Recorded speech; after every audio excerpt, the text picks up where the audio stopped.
Good evening, everyone, and welcome to the Dearborn Public Schools special meeting. It's April 15th, and it's 6:08,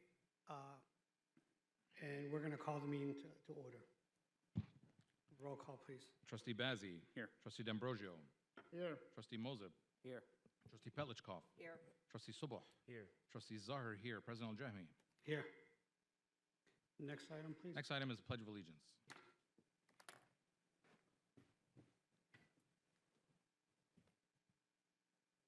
Pledge allegiance to the flag of the United States of America and to the republic for which it stands, one nation, under God, indivisible, with liberty and justice for all.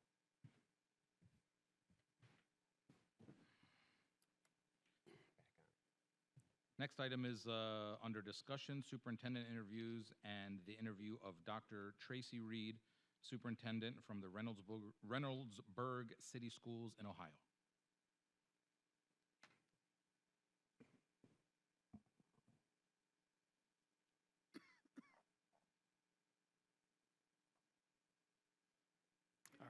Good evening. Good evening. Good evening. On behalf of the Dearborn Public School, I would like to welcome Tracy Reed to this interview for the position of superintendent. Dr. Reed is superintendent of Reynoldsburg City School in Reynoldsburg, Ohio. I will take a few minutes to briefly describe our format. The interview will take up to 90 minutes. You might track your time on the monitor on your table. There will be 22 questions from the board. Toward the end of the interviews, time permitting, we will give you an opportunity to ask questions of the board and to make any closing statements. For those present for this interview, we welcome and encourage your feedback. We have provided a QR code that will take you to the online feedback form with a line at the top of this form that will take you to an Arabic version. We will have a place for the public comments on the agenda for this Saturday meeting. Although the task of choosing our next superintendent is the responsibility of the Board of Education, as the elected representatives of our community, we value and seriously consider the input of our stakeholder in this process. So with that being said, we're going to start the questions. Dr. Reed, the first question. While we have the opportunity to interview your application, to review your application materials, audience members might not have. Please briefly review your background and share what caused you to be interested in this position at this point in your career. So I have been Dr. Reed, could you move the mic a little bit closer? It's not your fault. Thanks.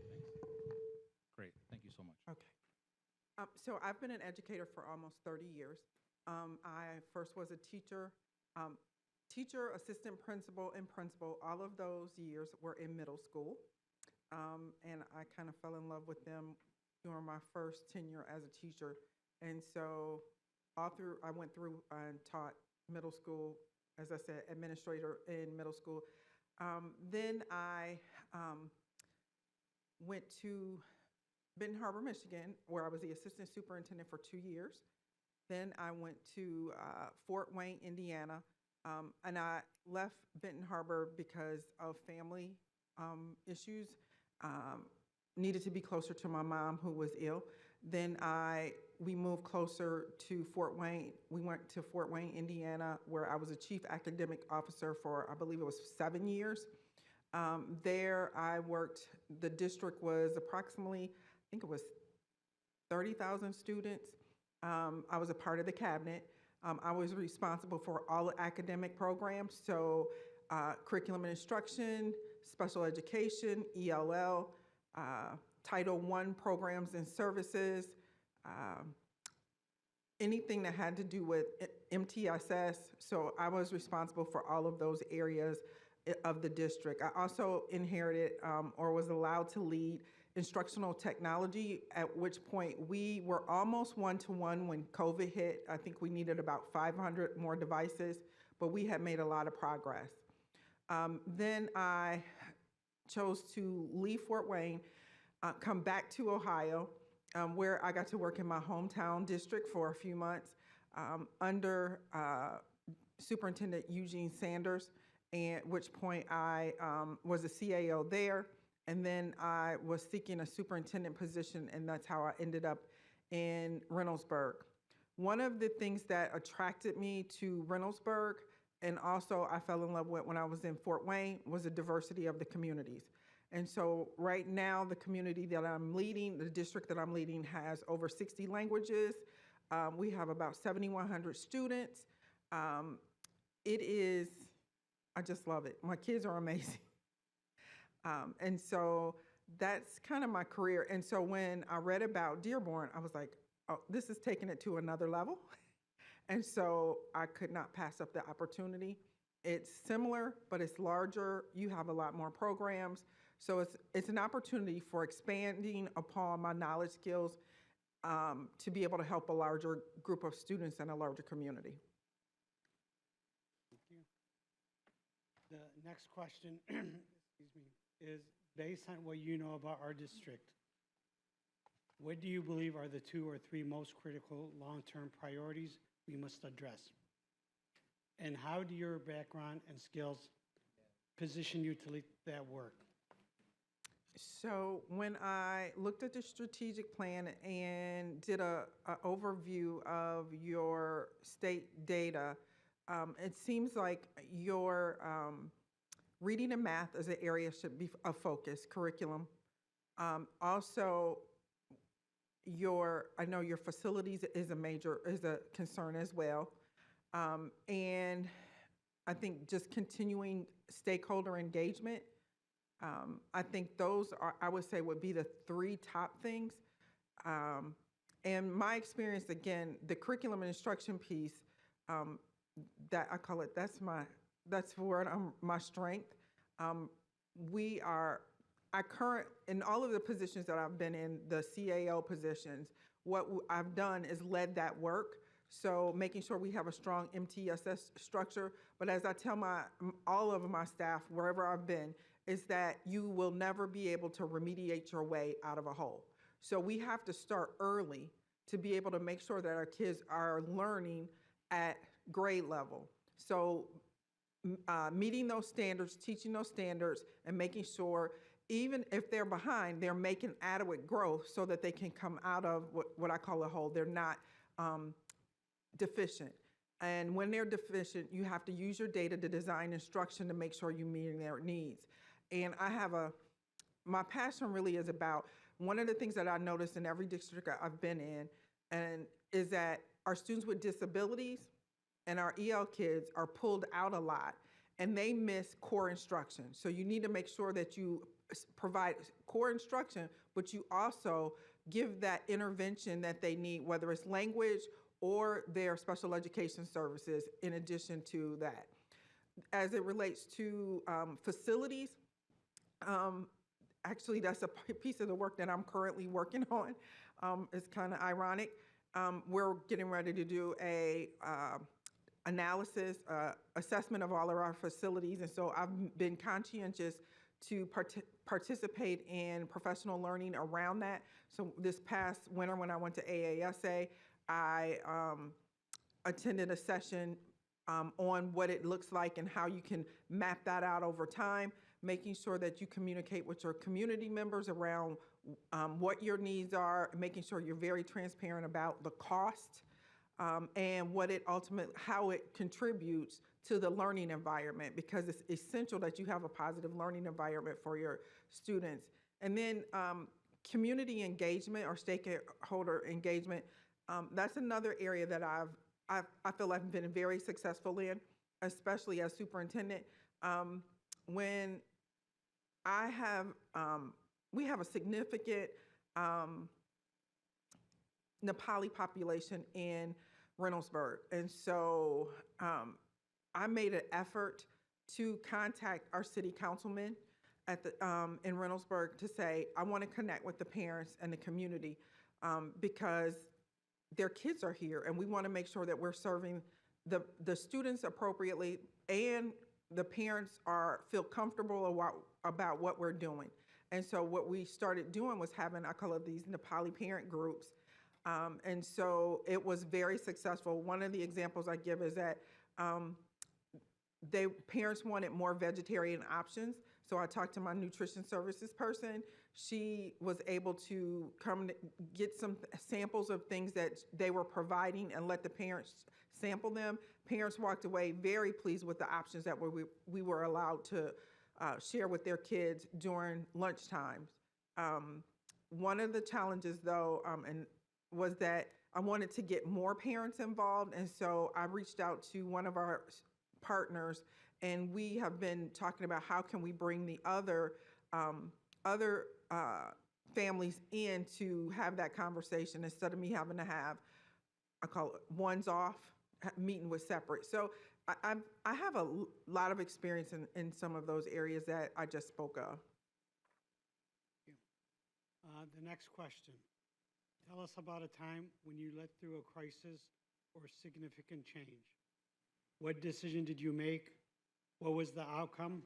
And what did you learn that you would apply here? So the most recent was we had to cut over $8 million from our budget. It was the hardest thing I think I've had to do in my career because 70% of our budget is in people, salaries and benefits. So I knew at some point we were going to have to reduce staff. And you never want to tell somebody that they could potentially lose their job. But it was a lot of the decisions were based on data. So for example, we found out we had duplicate or very similar software programs in the district. So we cut some of those. So you don't need the redundancy. We had courses we were offering that were very low enrollment. So I established a minimum number of students in a class for it to carry. We also had people who were, we wanted to make sure that we were utilizing like our Title I dollars appropriately. So we made sure that people who were doing title work were funded out of Title I. And then we started looking at personnel. We also looked at transportation was another item that we looked at. We realized that we could be more efficient with our transportation routes. So our transportation department made sure that we were being efficient with our routes, and they started using a new software that helped us with that. Additionally, we looked at, we outsourced a lot of some of our transportation, so we looked at bringing that in-house, and so we got some vans so that now we don't have to outsource a lot of that, some of those transportation needs. And then when we started looking at staff, we started looking at class sizes. We also started looking at what courses, especially at our high school, there was some, like I said, some redundancy. There was also courses with very lower numbers. And so we started with those, and then we've made adjustments, and we continue to make adjustments to make sure that we're being fiscally responsible.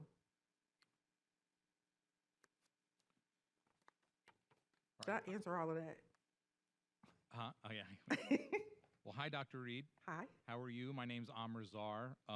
First of all, I think I speak for everyone when I say welcome to Dearborn. Thank you. We're honored to have you here. Make sure you enjoy some food. While you're here. We got the best food in the country, so make sure you enjoy some of our restaurants when you're here. Also, did I hear correctly? You're from Ohio? I don't know how that got past all of us, but no, I'm just kidding. Welcome. So so I was just at Ohio State last week, and they don't even say the M word. Like, oh, yeah. I was like, I couldn't believe that was actually a thing. Wait, do they call it the M word? Is that what you guys call it in Ohio? They call it that place up north. Okay. I'm just, and I did not go to Ohio State. Okay. We don't want the time to go. Yeah, welcome to Dearborn. I'm going to ask you 4 questions about district relations. Okay. Please share with us how you have gone about building and maintaining successful relationships with all members of the school community. Specifically, share an example of how you built a productive relationship with a resistant stakeholder group. So when I got to Reynoldsburg, when I got there, there were some challenges. And so what I decided, I believe it was my second year, or a little bit into my first year, I created a parent congress. And so I asked my principals to identify someone, a representative from their PTO, but I also had my communications person reach out to some of the parents who were the most vocal about what was happening in the district. And so we meet quarterly. I bounce ideas off of them.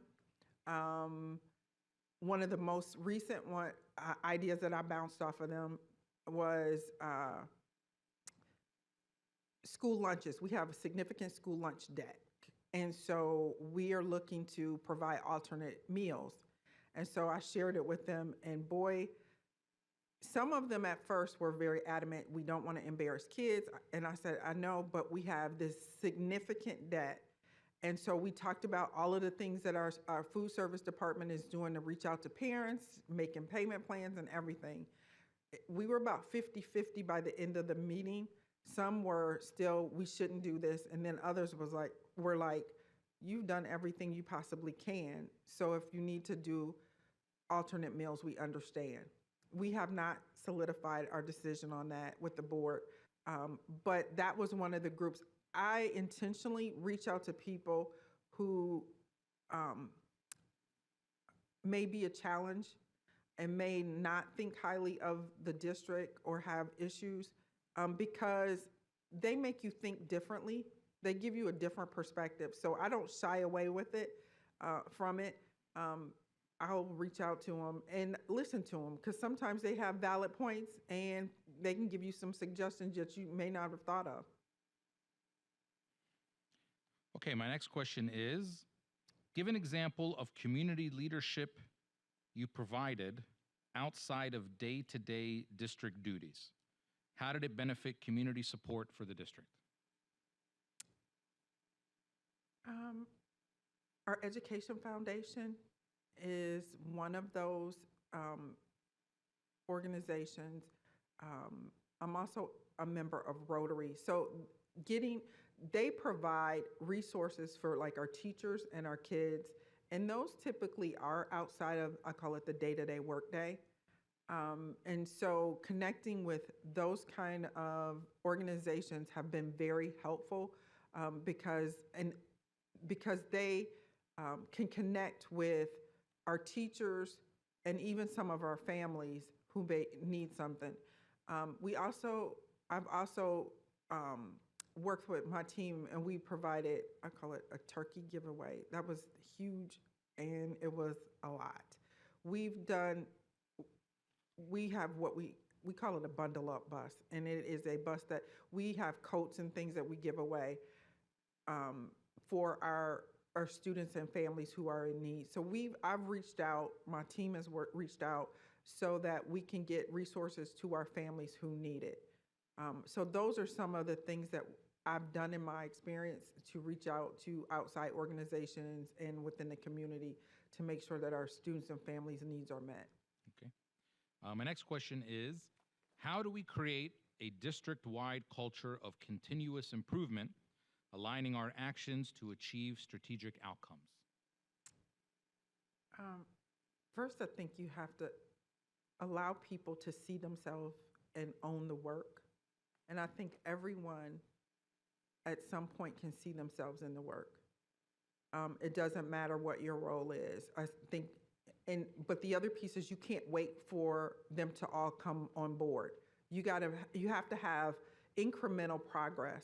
You have to identify milestones, strategies and milestones along the way, and you need to celebrate the wins, whether they're small or large, and recognize people for what they do.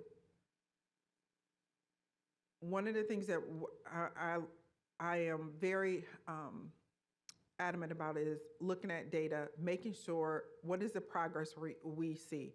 And even if it is, I call it not a data point, like a test or an assessment or attendance data, what change in attitude or behaviors do you see in students or staff? Because you will get the change in behavior sometime before you get the change in the data. And so that's how I look at that. Did I answer the whole question?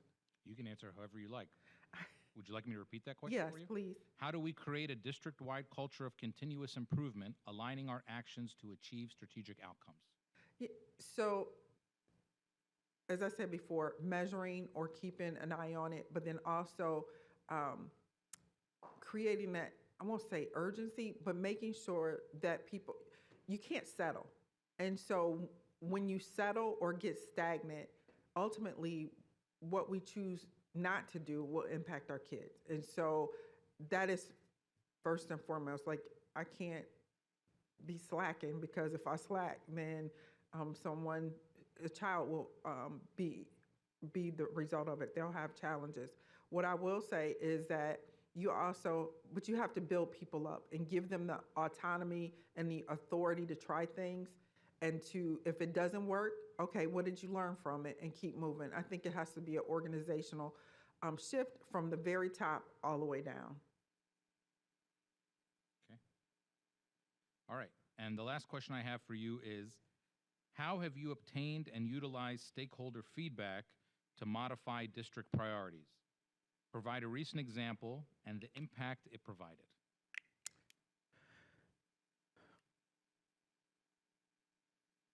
I would say a strategic plan. So we had over 1,700 people participate. They provided feedback. They told us what they wanted us to focus on, and then based on the data, so like academics was one of the areas. So based on our student data, we identified where our needs were. One of the things that they talked about was turnover in staff. So we're looking at our hiring practices, our recruitment practices, onboarding. So we use that data, and we also looked at, I call it exit survey data. We're in the process of looking at stay data, why people stay, to be able to address those areas. So engaging them on a regular basis. We had another event. We do surveys or for staff or for people to give their feedback on what they thought worked well, what they thought we needed to improve, and then we make the necessary adjustments.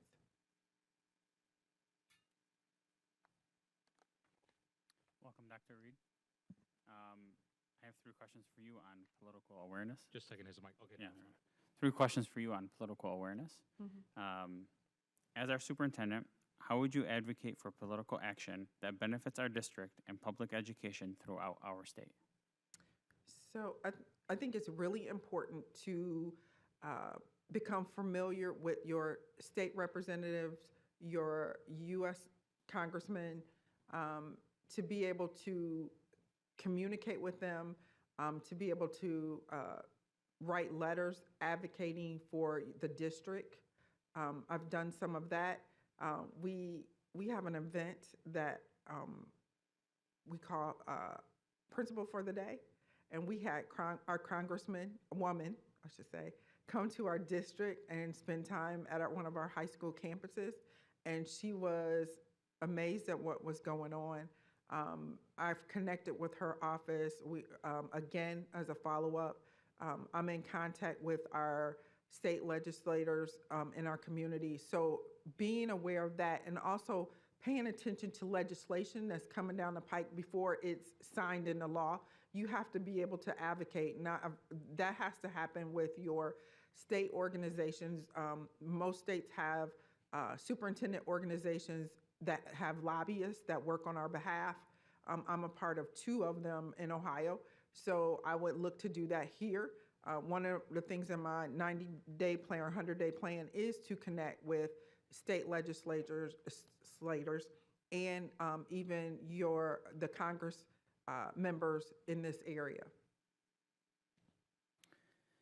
Superintendents are often faced with making decisions when there is no clear right answer and the community is divided.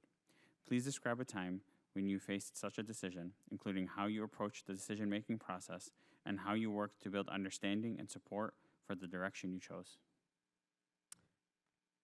So it was a decision that did not go the way I thought it would go. When we had to cut budgets, one of the things that we needed to do was to reduce the number of assistant principals at middle school, at elementary school. And I had some families, staff who came out just totally against it. I can't remember I think we were going to cut 7. We ended up only cutting like maybe 4. What I learned from that, I probably should have chose, I call it option A and option B. So whatever the amount we would have saved with the assistant principals, I should have found another expense that would have been about similar. And so I call it was a lesson learned. And when the next time, if I ever have to do that again, I would do it differently. So could you read that question one more time so Sure, I no can answer all of it? Superintendents are often faced with making decisions when there is no clear right answer and the community is divided. Please describe a time when you faced such a decision, including how you approached the decision-making process and how you worked to build understanding and support for the direction you chose. So the other part of that, I probably should have engaged my board more. And so what I'm learning is that your relationship with your board is imperative when you're making decisions and you're not sure about what the outcome. And so that's where the working relationship becomes really important. Because so many times board members can see things that a superintendent may not see. We're in the numbers, we have to make a decision, I call it on best practice, but there is that humanistic piece of it that we have to pay attention to.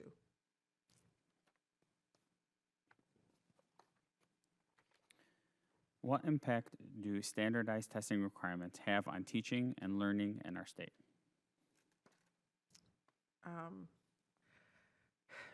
So I have a love-hate relationship with testing. It tells you where where there's opportunities to improve. And some kids are great test takers, and some teachers are great teachers, but they're not good at teaching, I call it the test. And I think our kids are more than tests. They need to be able to be creative. They need to be able to critically think. And sometimes I don't think tests do that, especially these standardized tests, but it does give you a window in what they're capable of or where their challenges are. And so there has to be a balance between standardized testing. And I know everybody looks at your report card or your state data, but that's just a window. And the other piece is sometimes I call it the state tests are the minimum. And so if it's the minimum, we want to make sure that our kids excel. So we have to ask ourselves, so why are we not able to meet the minimum? So for me, I call it, like I said, a love-hate relationship. There are some pros and there's some cons with testing, but you do have to be able to respond to it. And every kid is not a great test taker. So, and I'm aware of that. Welcome, Dr. Reed. Dr. Reed, welcome. I don't think my mic is working yet. I think it is now. It is? Okay, great. My category is on leadership attributes. And my first question is, please describe your typical leadership style. Share how it is effective for those that you serve. So I try to give grace to people. And I think it's one of the things I know is that when you come to a new organization or you have a new team member in your team, you have to be adaptable. So one of the things that I say is that I use data to drive many of my decisions, but I'm also, I call it when I say a people person, I want to make sure that I can provide the support that people need to be successful.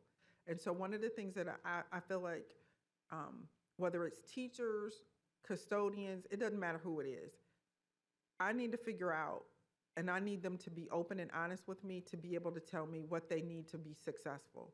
Whether it's cabinet members, what do you need?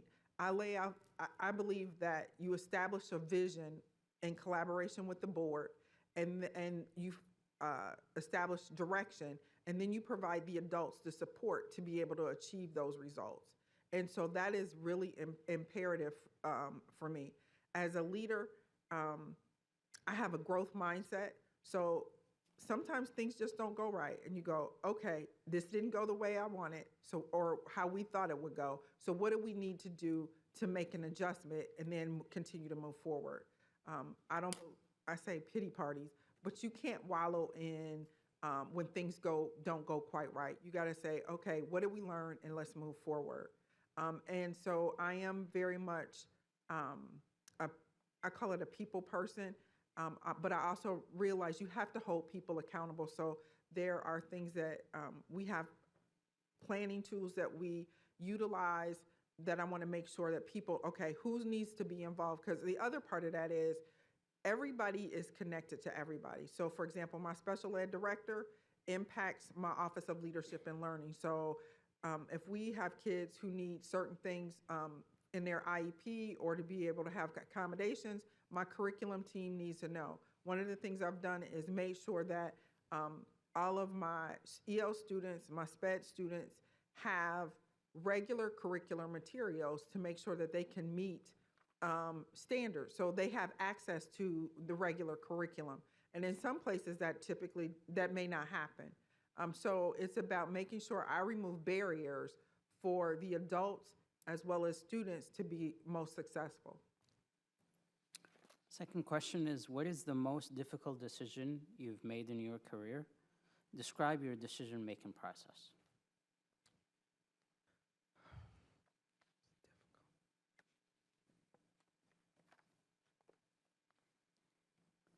Can repeat the question if you'd like. No, Okay. I think one of the most difficult decisions is anytime I have to terminate or non-renew someone. Because I do give people grace and I give you time to address whatever the issue is. But at some point you have to say, okay, this may not be a good fit for you. And then you have to, I call it sever the relationship. And that doesn't come easy for me, but I've done it. And ultimately, it's a benefit for the individual as well as the organization. Second part, describe your decision-making process. So looking at how many, in that particular case, how many other people are impacted by an individual's behavior? So if you're, for lack of a better word, creating a toxic environment or distrust, then that's not beneficial for the whole organization. In other decision makings, again, it's maybe about data. So, for example, where you have a staff member working in an area, say elementary teacher, and I'm just making something up, you look at their data and you figure out what kind of support you may need to give them, and you give them the support, the coaching, and if they can't improve in a certain area, maybe they need to do something different. So maybe they need to teach another subject. And so those kind of decisions are also kind of difficult because people want to do good jobs. This is my third and last question and 13th of the night, so just to keep you in time. How do you inspire and engage the entire school community? Support of the district's vision and mission? I meet with various stakeholder groups within the district, so our unions. I meet with, I've done where I go and do school office hours and talk to them. We have, at the beginning of the year, we have what we call a convocation where we meet with everybody, and I kind of spell out, I call it what our priorities are for the year. And you touch base with them periodically. There are certain people, teachers or buildings that I may touch base with to go, how are things going? And I have found that you can build relationships where people will give you honest answers. Some may just tell you what you want to hear, but then you have some that when you build positive relationships, they'll really tell you how things are going. Another tool that I've used is the Gallup survey to make sure we're working on culture and climate. And so being able to implement the Gallup survey, to use that data to make adjustments in the organizational structure or culture, I should say, to make sure people feel comfortable, aligned, and part of the whole organization, whether it's at their building or at a district level. Trustee D'Ambrosio. Good evening, Dr. Reed. Welcome to Dearborn. I'm going to talk to you about instruction and curriculum. First question, describe one program or strategy you lead that narrowed the achievement gap for economically disadvantaged and historically underperforming students. So we did some curriculum development work where first, making sure you have solid curricular materials, instructional materials, textbooks, all of that. You have to have solid. And then creating opportunities for teachers to come together to design units and lessons. So I did that when I was CAO, and many of the teachers, and it was grade level standards they were expected to teach. So when they started teaching the units and lessons that they designed, because we had provided them training on how to do that work, they were amazed at how their students were performing at grade level. And again, the districts that I work in are typically over 60% free and reduced lunch. So it had an impact on those students specifically. And so that was one of the successes that we had. The other was making sure, I call it removing barriers for students in CCP or dual credit courses, making sure that they could get in some of our CTE pathways, so that career technical courses, because there were parameters or barriers put into place that would not allow all kids to have access. And so when we removed those barriers, those kids were able to access those programs. And if they needed support, we were able to provide them with the additional support so they could achieve and be successful. So those are some of the things that I've done as in my instructional leadership to be able to help improve student outcomes or access to curriculum. Many times it's about the access and the support that they need.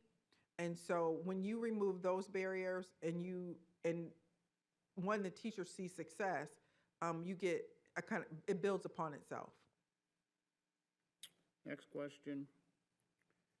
Reading at grade level by third grade is a critical milestone for future academic success. What strategies will you support to ensure all students achieve grade level literacy by the end of the third grade? Again, having solid curricular instructional materials, providing teachers with professional development, having consistent expectations on instructional models and resources, making sure they're implemented with fidelity, also making sure that you assess them periodically. So you use your either MAP data or iReady data. There's several other tools that you can use. And I think it's about showing growth. So when students are struggling, you have to use that data to find what specifically they're struggling with, and then you have to provide targeted intervention or support. And when you do that, while also continuing to provide on grade level instruction, they will succeed at a higher level. And then I also believe that you have to be partners with parents. That's a crucial piece of it, is giving parents strategies to use at home to help their children be prepared and be able to read at grade level. Last question. What are the most urgent challenges for special education in our region, and how should these challenges be addressed? So what I'm noticing is all over there are shortage of teachers. And that is, I think, one of the biggest things. I think there's a need for us to revisit the instructional framework. So I know we call it units, but having students in self-contained classrooms for the majority of the day, if they need it, I understand, making sure that we provide the appropriate services for them.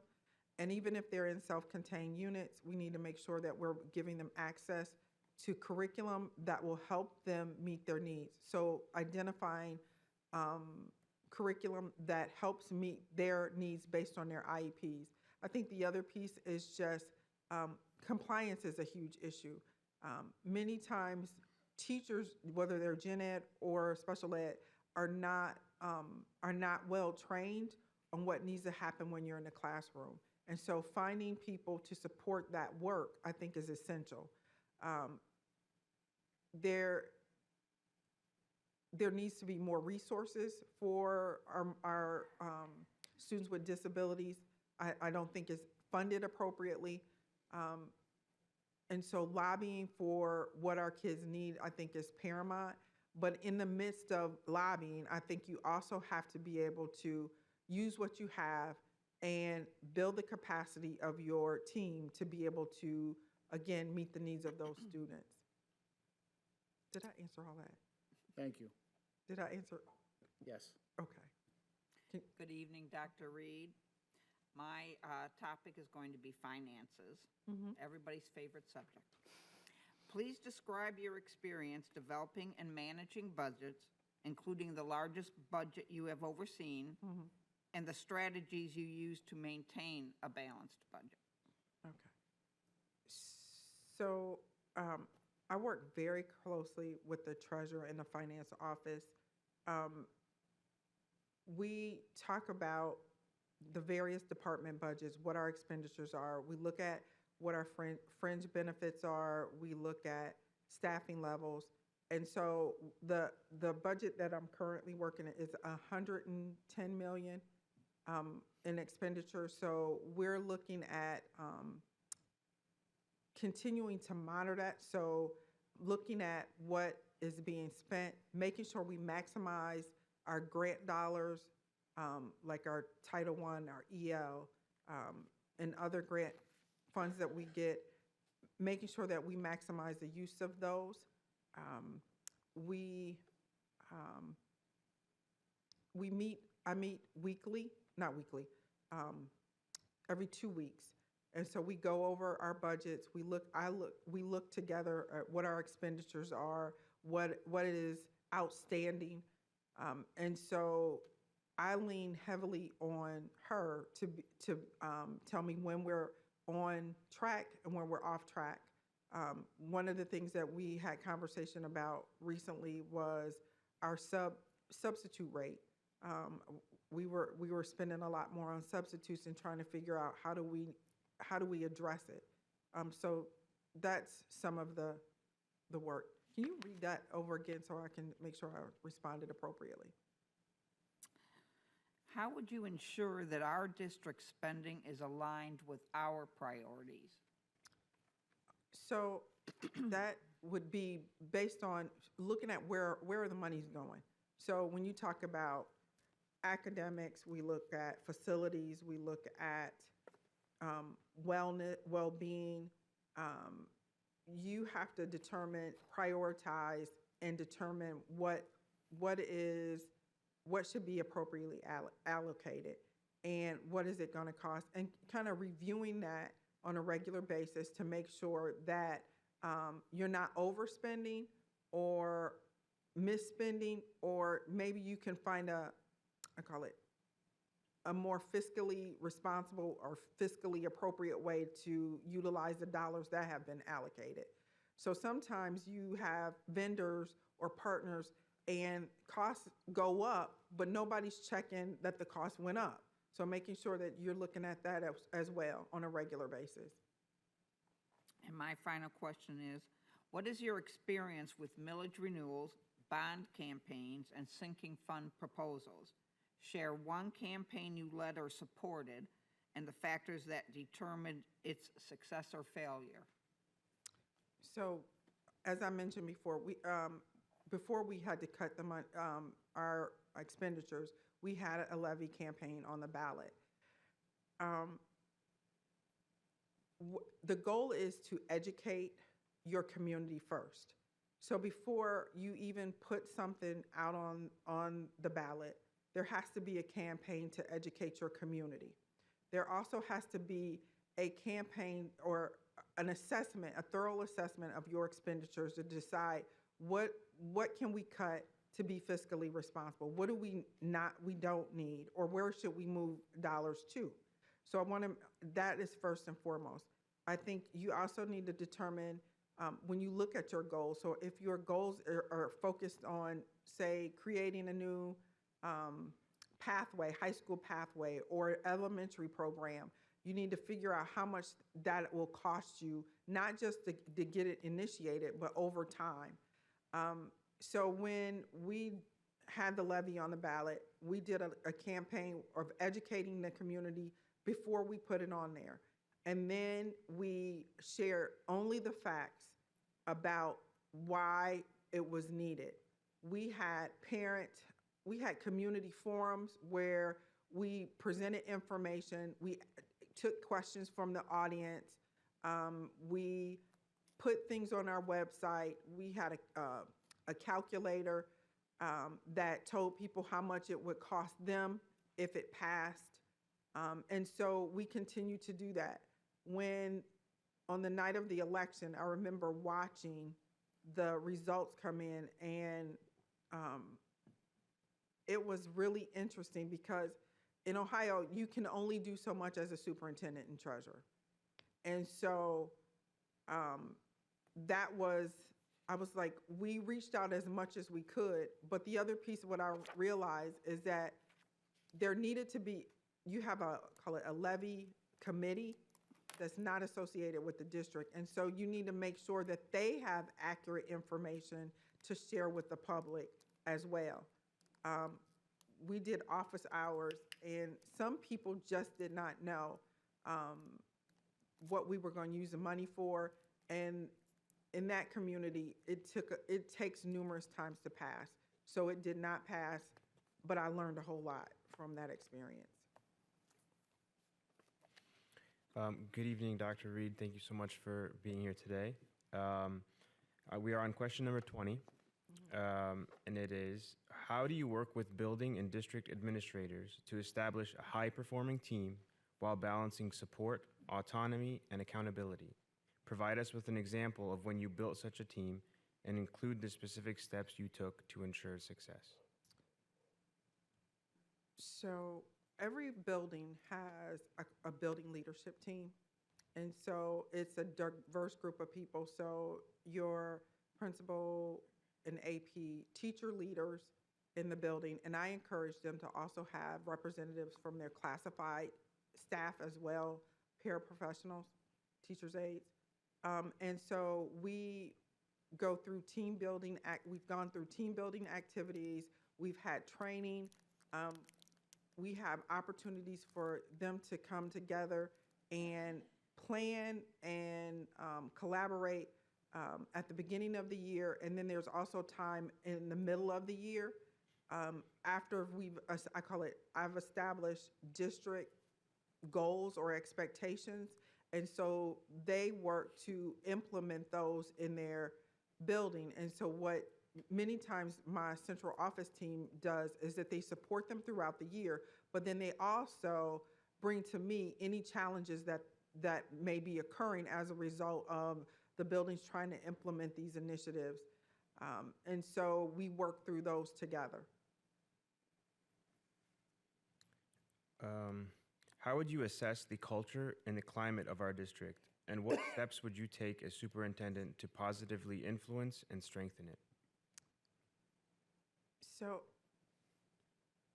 one of the challenges being a superintendent is that sometimes it gets hard to get out of your office. And so what I've learned to do is schedule time to be out of my office, and whether good, bad, or in the middle, I just pop up and have conversations with people, and they tell you the truth many times. They tell you what's going well and what's not going well, and you have to listen. So listening to people, and sometimes it's you just, I call it being present in a space. I think that as a superintendent, as a leader, you have to model expectations. I'm a big proponent. I don't ask people to do anything that I probably haven't done other than drive a bus. I haven't driven a bus. But I really I model it. And so, for example, being kind to people, being respectful, even in some of the most difficult situations where I'm having challenging conversations, my expectation is that you are professional, you are kind and respectful. And so I think if you do that, it'll help along the way to change the culture and the expectation. And some things, sometimes you just have to go, I'm not going to deal with that. I'm not going to tolerate it. And so people figured out relatively quickly what what you expect. And I do have a tendency to address things that are, when I say appropriate, just aren't kind. So. How have you handled conflicts with labor relations or collective bargaining? Provide an example citing your role and the outcome.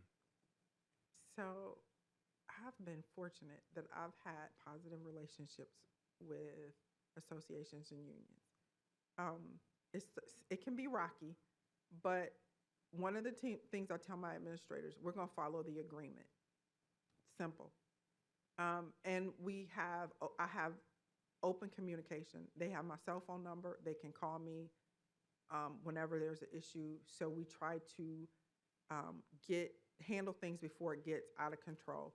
If it's something specific to a building, we can talk it through. I'll talk with the principal, or the assistant sup will talk to the principal to get it addressed. And usually we work things out. Knock on wood, I haven't had any grievances this year. Thank you. That's all of our questions. So thank you, Dr. Reed. We would like to take a few minutes now to provide you with the opportunity to ask any questions you might have for the board. Yes. So I do have a few. So if you could list 3 words or attributes you would use to describe an effective relationship between the superintendent and the Board of Education, what would those words be, and why are those important to you? Yeah, I think I was thinking of 3 words. I thought of 2. One of them is transparency, collaboration, and just having a relationship where we leverage each other's skills. I mean, the superintendent has their strength, the board has their strength, and collaboratively working together for the best interest of our students. Trustee Petlikoff? Along with that, no surprises. That might be 2 words, but it's very important words. And every board member is kept informed with the same information and equal access to the relationship with the superintendent. Okay. Trustee Moussa, and then Trustee My 3 words would be respectful, informed, and trust, as my colleagues have mentioned. It is crucial that there has to be a 2-way street in both informing the superintendent, also the superintendent informing board members, exchanging and bouncing ideas at the board table and outside the board table. And obviously a level of respect both ways also. And then the other thing is to be trusted. Whenever we make decisions here at the board table, I expect the superintendent to follow through. And when the superintendent would come to us with a decision to make, I would trust the superintendent with that decision. So there has to be a trust factor between both parties. Okay. Trustee Sue. I will just give one because a few of mine have been said, but the additional one I want to offer is proactivity. And so I think being proactive in that role and in this relationship is super important, especially as the superintendent is in the day-to-day. And so it's important that, you might see something coming or you might know something that's been on the table, but we are not aware. And so for us to find out in the 11th hour is always difficult. And, in order to do our jobs properly, we need, that proactivity. So that's always super helpful. Along with that will come, the trust, the communication factor, and then the relationship building. But I think that first step is to just be considerate and thoughtful of being ahead of the issues or positive things. Go ahead. Yeah, the most important thing that comes to mind is a trust issue and no surprises that are brought to the board unknown. So I think my number one thing would be the trust that we have in you and the trust that you have in the board to make the right decisions. Thank you. Anyone else? Trustee Bazey? I think there's a common theme of trust. So I won't go down that path too far, but trust is very important, respect. I know we've talked about informative, but I would, also use in other words, education. Educating the board or board members on particular topics. One thing to inform, it's nothing to really try to help them understand the topic at hand or what's being discussed, so that as we make decisions, we are as informed as possible. All right, I'm looking around. I don't see More any other questions? questions. She said she had a few questions. I have a Oh, few. you do? Go ahead. Sorry. So, can you describe a time when the board members disagreed on something, and how did you resolve it or come to a consensus? Never. Yeah. Actually, this recently happened. We're hiring for the college president, and we, when you get candidates, they have different skills, different, we see things differently. But at the end of the day, we respected the process when we agreed to follow the process, and I hired the right person based on the process. So we're always going to have disagreement, but it's respectful disagreement, and we all respected the process to hire the right person. So was it last week we hired the president? So we have a new college president, and just, I don't know if you know this, but we're also the same board for the public school and the college. Yeah. Okay. Anyone? I was going to just bring the example of last Monday. There was an agenda item where we kind of split down the middle, a 4-3 vote, on ordering Chromebooks. Some of us didn't oppose buying Chromebooks, but felt like we need to reevaluate computers in the classroom. However, when decisions are being made at the board table, I expect my colleagues and myself to follow that decision, whatever that decision is, even if I don't disagree, even if I don't agree with it. So we're elected, obviously, by the people, and they expect us to work together, to understand each other's views. And even if we disagree on some things, we have to really work with each other and respect the majority vote. Okay. What is your perspective on social media? So I'm the wrong person to ask about social media because I don't post anything. So maybe somebody else could answer that. But Trustee Bazey, then Trustee Moussa. I think social media can be a powerful tool. I have used it with organizations that I've worked with in the nonprofit realm to build awareness and get the community active and engaged. In the same breath, social media has its place. I think sometimes it can be used. There's a term, brain rot.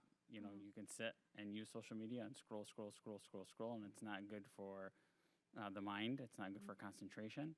And so I think as anything in life, moderation So, some people are very quick to say, put a big X on it, never ever use it. Absolutely not.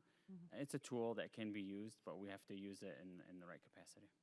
Yeah, I totally concur. It's definitely a double-edged sword and has its advantages to keep the community informed, to be connected, spread the word about the things that we do as a district. And our former superintendent was very famous in using social media. So especially with students and connecting with them. However, I do agree with Trustee Bazzi that it has its dark side, unfortunately. Cyberbullying is an example where social media, overuse of social media, or our kids getting into, especially our students getting into brawls on social media and bringing that also to the schools. So that is definitely the danger side. Okay. I have two more questions. Go ahead. Actually, three. Who are the three most important people I should meet after being appointed superintendent? Say that again. Who are the three most important people? Important people in the community that I should meet if appointed superintendent. That's a good question. I would start off by saying, meeting with our mayor, because at the end of the day, you have to have relationships with them. Also, the Henry Ford president, because we do have a early college program. We have dual enrollments. We have so many things. If I would have to reverse it, then the Henry Ford College would probably be number one. I love our mayor, but we have to build a relationship with the college to make sure that our kids going from the P12 to the college, things are made easier for them and the relationship is there. Those are the two people that I could think of. I'm sure my colleagues will add to it. Trustee Bazzi and then Trustee Zar. Police chief. We have a good relationship with Dearborn Police Department, and I'll say the police chief here and the police chief in Dearborn Heights. A portion of our district is in Dearborn Heights. So we have really good relationships there. We have our SRO teams, and I think working with the chiefs would be very important. Okay. Trustee Zar and then Trustee. Well, Bazzi. obviously, the union president, right back there. Say hi to her. But we are a community here that you would see if you were in our schools, anyone who's in our schools, see that faith is a major part of this community too. So I would say the faith leaders in the community as well, because they can be the first stop when there's a conflict, and maybe be the ones who can solve it most quickly. So you might have learned this already, we're a very involved community. Everyone is involved in some way or another. So there isn't 3 people. There's probably 100 people that you would have to meet if you became the superintendent of this district. And something we're all proud of. Everybody is very aware of everything that's going on all the time. And so there's many different facets of the community to latch onto. Trustee Petlikoff. And we don't want to forget our PTA council president, because the leadership that comes from our parent community is essential. And if you don't engage with all of our PTAs, out of 34, 35 school buildings, then you're missing a vital source of input. And that's where your challenges will come from at the end of the day. Okay. Yes, and I want to add, even though I don't consider they're from the community, but one of the first person that you should talk to is our amazing interim superintendent. She will give you so much more information than the community would on how things are run at the school. Okay.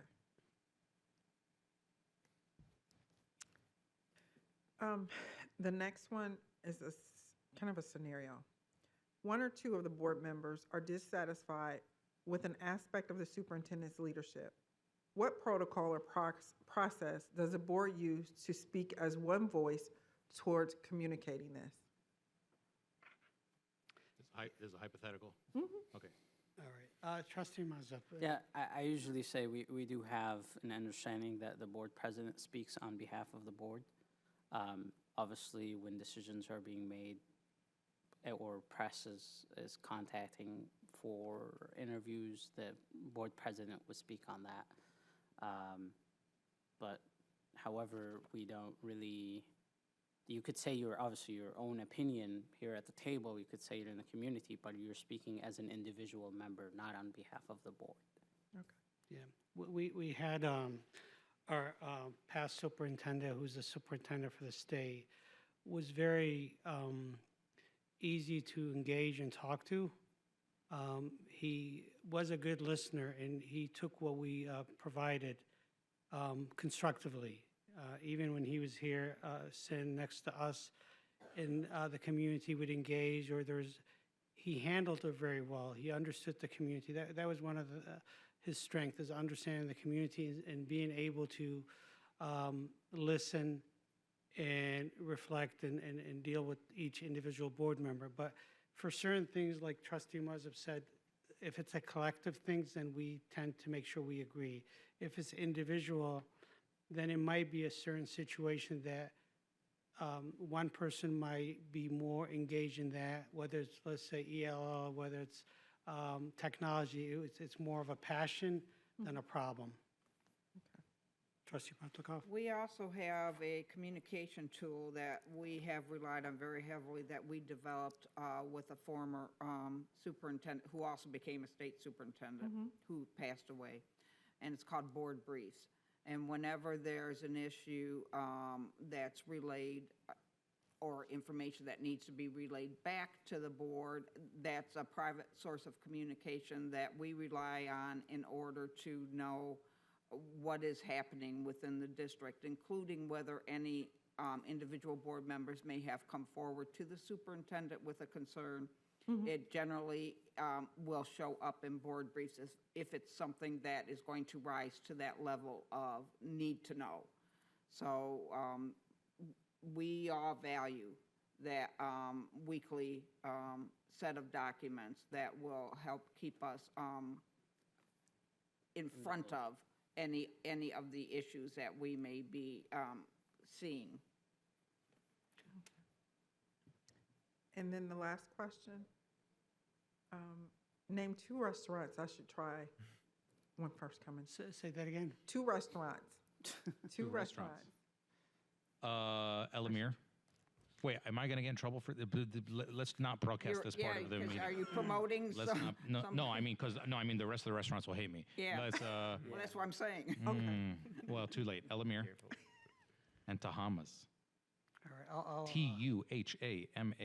Elamir, Alameer. But there are. Which Elamir? Warren Avenue, Yes, East the Warren Dearborn. Avenue. But we are, 2 is not enough. We are the capital of restaurants. Not just Arabic food. We have all kinds of great food, but especially Arabic food, the best in the world outside of the Arab world. So I would encourage you tonight, definitely. All righty. Thank you. I would say, and then Trustee Muzab, and I know it's a little biased, so Elamir is next to my house, so that's a good Mine one. too. So very, very convenient. And Sheba, it's owned by my relatives, so that is biased, definitely. And Melika Kebab is an amazing restaurant. Yeah, Sheba was also my recommendation. If you want Yemeni food, Mediterranean food, I would also include Melika Kebab. Yes. Okay. This is like the most active part of Ali, the Listen, you have all that, but you can't. Habib's. Oh, yeah? Habib is great, too. This is, what'd you do this for, Dr. Reed? That's... You started the Civil War. I don't know. I'm just going to throw it out. If you like, We are blessed with restaurants. if you like burgers, it's nearby, Iceberg. I'm just By gonna the way, throw it out Roman Village in the South End, some of the best Italian-American food you can have. I mean, no shortage. Okay, I may just need to visit. The if I bakeries, don't get to Yasmin, visit. Give you a long Golden list, Bakery. Oh, For Yeah. sweets. Well, there. Should we get to desserts? yeah, I'm very familiar. Must-three sweets. Amazing places Okay. in Dearborn, so that's one thing you would not have to worry about, is food. So that concludes my question. All right, so in closing, is there anything you would like to add?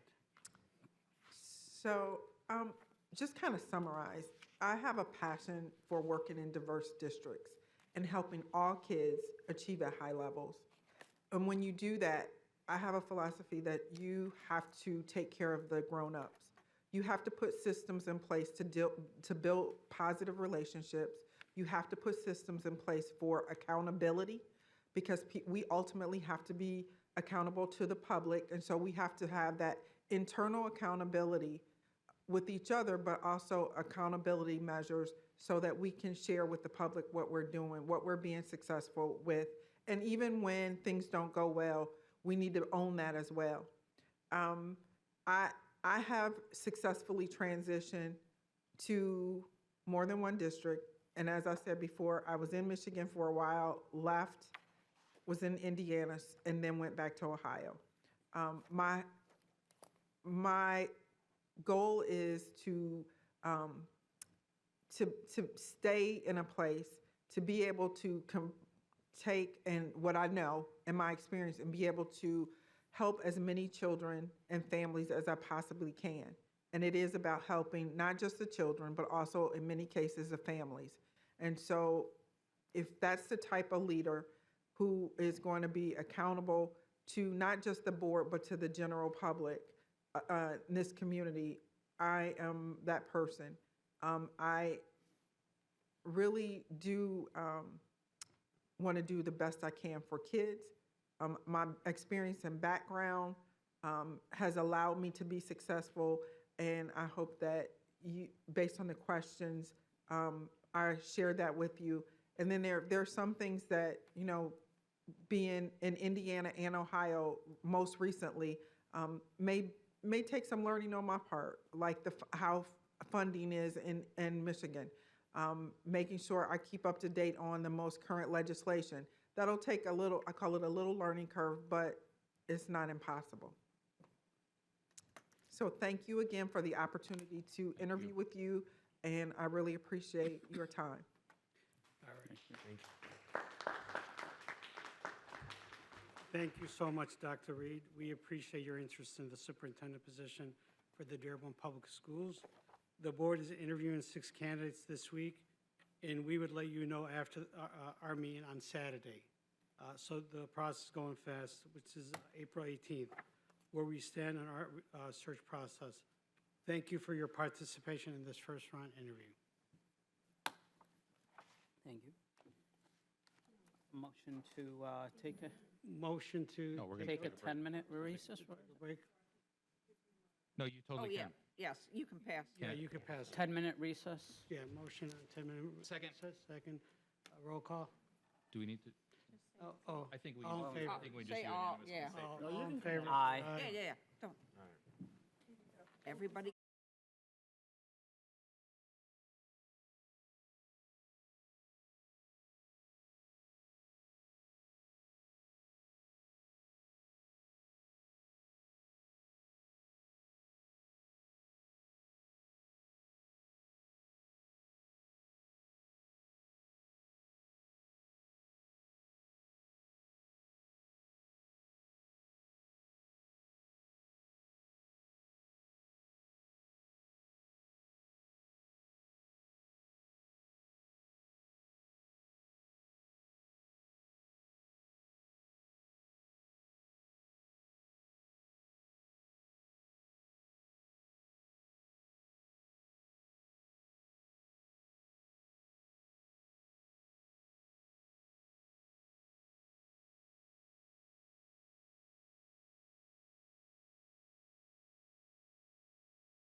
to 90 minutes.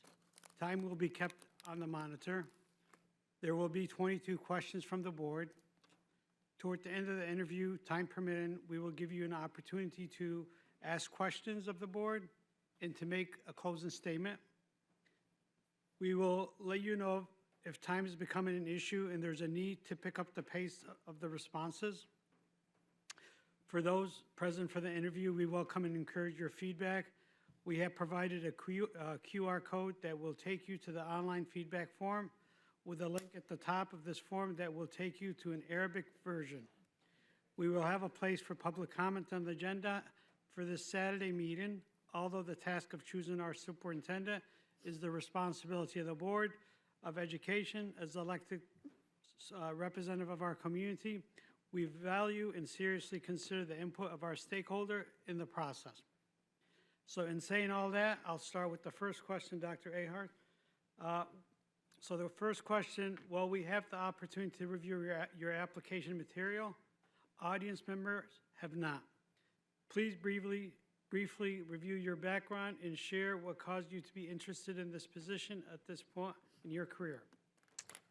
Thank you, and thanks for the privilege of interviewing for your superintendency. My name is Thomas Ahart. I've been in public education for 35 years. I think importantly, it's important to note that I was a high school classroom teacher for 11 years to start out my career. I then served as a consultant, a school improvement consultant for an intermediate education agency in Iowa. They're called area education agencies, and in that role, I served a variety of school districts, small, large, rich, poor, every description, helping mainly to support superintendents and principals in school improvement planning, and I also conducted a lot of professional development, did some grant writing in that role as well. After 3 years in that role, I was ready to join a team again and work within one school system. So I accepted the role of Director of Instruction, which is essentially the curriculum director for a district of about 5,000 students. Over a third of those students were English language learners, and our poverty rate was around 60%. I then became a human resources director in a very fast-growing suburb of Des Moines called Ankeny. I was the inaugural human resources director in that district, so I had the privilege of really setting up and modernizing their HR functions, and very rewarding experience. That led me to Des Moines, which is the last school district that I've worked in. I worked as started my career in Des Moines as a middle school principal at a very high poverty, high ELL, highly diverse student population of about 600 students. That school had been failing for an embarrassing number of years.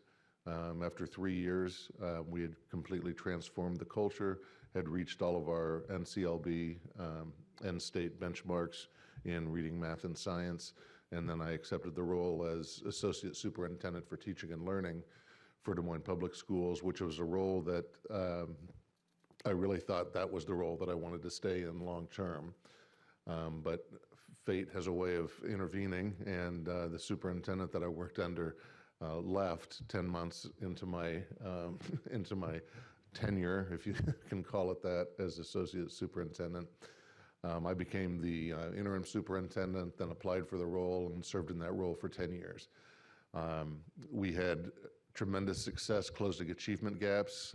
I guess I should mention Des Moines schools, when I was there, about 32,000 students, a poverty rate hovering right below 80%. It bumped up against 80% some years. Our students were born in 108 different countries and spoke over 100 different languages. Our overall ELL rate was about 24% district-wide. We were a majority minority district. About 30, when I left, about 34% of our students were white. About 35 or 36% were Hispanic. About a little over 20% were African American, And then we had a mix of everything else to make up that remaining percentage. The work I'm most proud of in Des Moines, and I'll try to keep this brief, was the average age of our buildings was over 70 years old, and over the course of my tenure, we air conditioned and created safe entrances, safe, secure entrances in all of our buildings. We lowered the overall property tax rate while I was there, while improving facilities significantly. We had consistent improvement in our reading and math scores, and in my last 5 years, we dramatically reduced achievement gaps from traditionally underserved populations. So whether you look at that as English language learners versus non-English language learners, or low-income students versus non-low-income students, we shrunk those gaps significantly. I also had, I think, some really impressive success relative to human resources. In my less than a year as associate superintendent, I asked to serve on our collective bargaining team. That was not part of the role, but I wanted to introduce some ideas for an alternative teacher contract. We were able to successfully negotiate that with our teachers union in that first year. We ended up calling it the Blue Contract, Building Leadership and Urban Education. That increased our 5-year retention rate for new teachers to better than 95%. If those teachers stayed in the district, they got a master's degree that the district paid for, and it was a master's degree that we created from scratch with Drake University, called a Master's in Culturally Responsive Leadership and Education. As the teachers that were inducted into the district under that Blue Contract grew, we really transformed the culture around the district and really embraced our diversity and viewed that as a strength, something that you can't replicate any other way. So it's a huge benefit for our students as they prepare to enter a global world. And it also put pressure on some of our older staff members who kind of really didn't see that it was possible to successfully serve all of our students. I'll Thank you. close my remarks there. I went over time too, I see. So The next question is based on what you know about our district. What do you believe are the 2 or 3 most critical long-term priorities we must address? And how do your background and the skill position you lead you to lead that work? Sorry. no, that's quite all right. I'm going to single out a couple of issues that are certainly not unique to Dearborn, but are no less important to Dearborn. Attracting high-quality staff and retaining high-quality staff is always challenging work. It's more challenging now because there's more competition. There's a lot more private charter and choice school competition, but even more, I think, problematic is that we are seeing fewer and fewer of our young people enter the field of education. So attracting enough qualified staff is one thing. Getting the best and the brightest to come to our schools is another.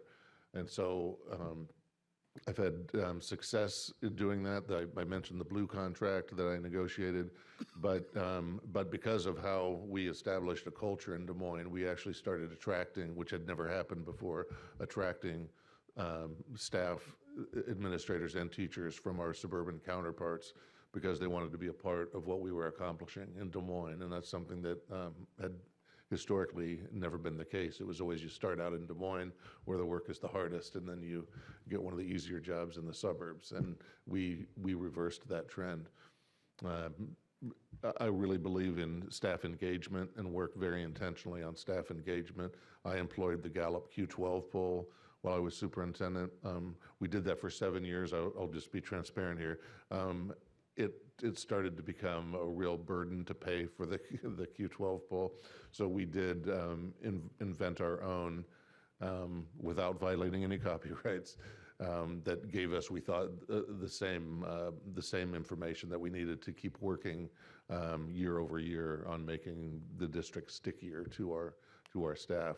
Facilities is a concern. I know that there's a referendum that's being considered for this fall.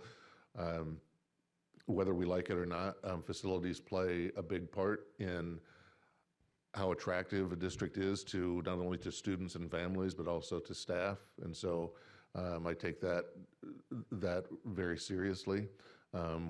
We don't have to have new everywhere, but ensuring things are up to date, modern, and well maintained is huge. I've had significant success in doing that in a very equitable way across the entire district of Des Moines. We had 70 different schools. We only built 2 new schools while I was superintendent. One was a school that we just decided was too far gone and not worth the investment in renovating it. So we tore it down and built a new one in its place. And then another one was an early childhood center and an alternative middle school that were joined by a shared office space. And we did that in the very poorest part of the community where there was the least amount of access to early childhood education and childcare. So those are two of the biggest challenges. And then, unfortunately, finance is unfortunately a continual issue in Michigan, not unlike Iowa.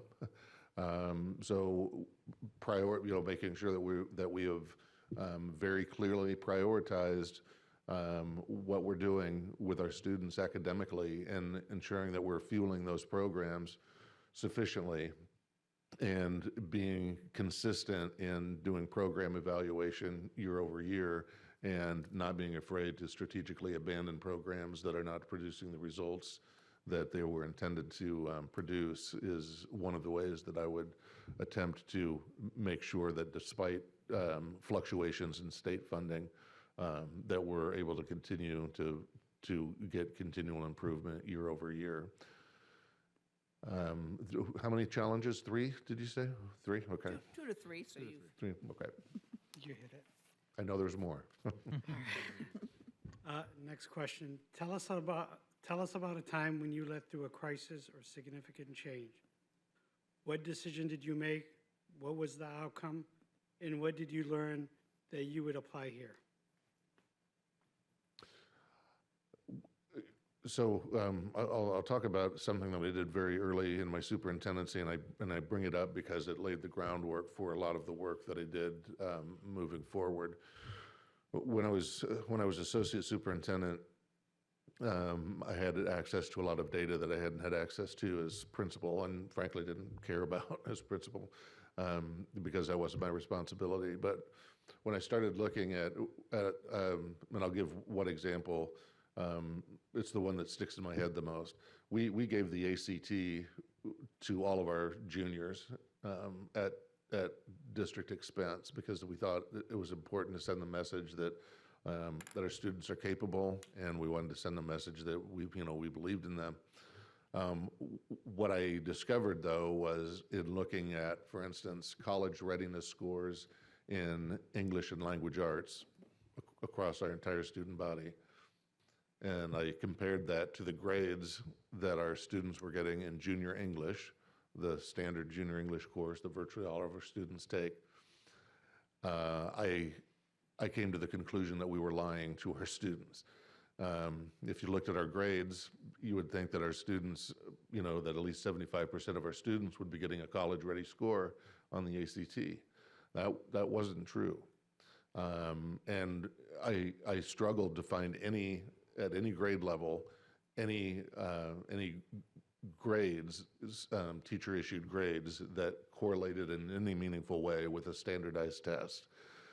And there was tremendous variance between buildings. So we had 5 comprehensive high schools, and what it meant to get an A in algebra, for instance, in one classroom at North High School did not reflect what it meant to get an A at East High School in algebra. So for equity reasons, I didn't want zip code of a student determining what their opportunities were. But from a more pragmatic standpoint, I wanted our grades to mean something, that they should really show what our students know and can do, and not be a reflection of how well the teacher likes them or how much extra credit they did, or, you know, et cetera, and so forth. So we went on a crusade to transition all of our schools to standards referenced grading. And the strength in that is that our teachers created collectively across the district what that would look like. So I was really confident that regardless of which school I sent which elementary school I sent my son to, it didn't matter. His grade was going to reflect how well he had mastered reading, math, science, social studies, etc. It was a very big change for the district, but as much as possible, we made it teacher-led, and we revisited that annually to make sure that we were as high and tight as we could be in terms of consistency, not only school to school, but classroom to classroom. And then once we had that in place, it made it much easier for us to modify and make accommodations for English language learners, for students on IEPs, because we were crystal clear on what it meant to have mastered the standards, you know, by class. I'm not saying that's exactly what I would do if I were privileged enough to come to Dearborn, but I certainly would want to take a critical look at how equitably students were being served school to school, and make sure that there was some meat on the bones of the grades that we're issuing our students. Once those grades become meaningful, that helps accelerate all sorts of work. But if we're giving A's and B's and our standardized tests, whatever the variety, are saying that our students aren't doing nearly that well, it sends mixed messages, and it makes it really hard to know where we should make our investments academically. Hi, Dr. Ahart. Yes, sir. How are you? My name is Amr Zar. Welcome to Dearborn. Thank you. We're honored to have you here. I'm going to ask you 4 questions, numbers 4 through 7, about district relations. Okay. Please share with us how you have gone about building and maintaining successful relationships with all members of the school community. Specifically, share an example of how you built a productive relationship with a resistant stakeholder group. Okay, so you can't replace, you know, face-to-face conversations. You just can't. So no matter how much verbiage you type on your, you know, and put out in social media or in emails or newsletters, there's no replacement for face-to-face communication. So the first thing that I did as superintendent was identify with my school board who were the organizations and the individuals in the community that either we have a good relationship with and we want to maintain that, or that we ought to have a good relationship with and we haven't established that. And I would reach out to those folks and start building a relationship. Once I had those in place, I would have a regular cadence of meetings. So for instance, in Des Moines, I had a monthly meeting with all 3 of our labor unions, the leadership of our labor unions. I had a monthly meeting with our local NAACP, with our Asian Latino Alliance, with LULAC, with the YMCA, with the United Way of Central Iowa. There were a whole host of groups that I had a regular cadence of meetings with, for several reasons. One was to help them understand our district on an increasingly deeper level, and understand where our pressure points were and where we could use some additional help. But most importantly, was when we would come across a challenge, a community challenge. We already had those relationships built and could lock arms and address those together. With specific about a group that, I don't know if you could repeat the last part of that question. The last part, share an example of how you built a productive relationship with a resistant stakeholder group. Yeah, okay, so we had a couple of groups. They weren't formally organized, but they were consistent, not I wouldn't say they were opponents, but Vocal. they were very vocal, and they tended to take an us versus them approach anytime they would address, the school board or address me. Now, I'm going to share something that I did that I kicked myself that I hadn't thought of years earlier. But, you grow and you learn over time. About 5 years into my superintendency, my board switched governance models. So they went from a traditional Carver policy governance model to a new model called student outcomes focused governance. And as part of that, they set SMART goals for student achievement in 4 different areas. And they were areas, as you might imagine, that the district had not had particularly good success in for a long, long time. And so one of those was 3rd grade reading for African American males. And another one was 9th grade algebra, successful algebra completion for African American males. Those are 2 areas where we had struggled. And we tried a lot of stuff, and we had made a little bit of improvement district-wide, but nothing that I was, particularly proud of. So when we got those SMART goals articulated, I created what I called community problem-solving teams. And so I had somebody from my team lead a team for each of those goals. And we recruited community members to join those groups. And when we thought we were finished with the recruitment process, we looked around the room. We had about 20 people per goal, so we had about 80 people.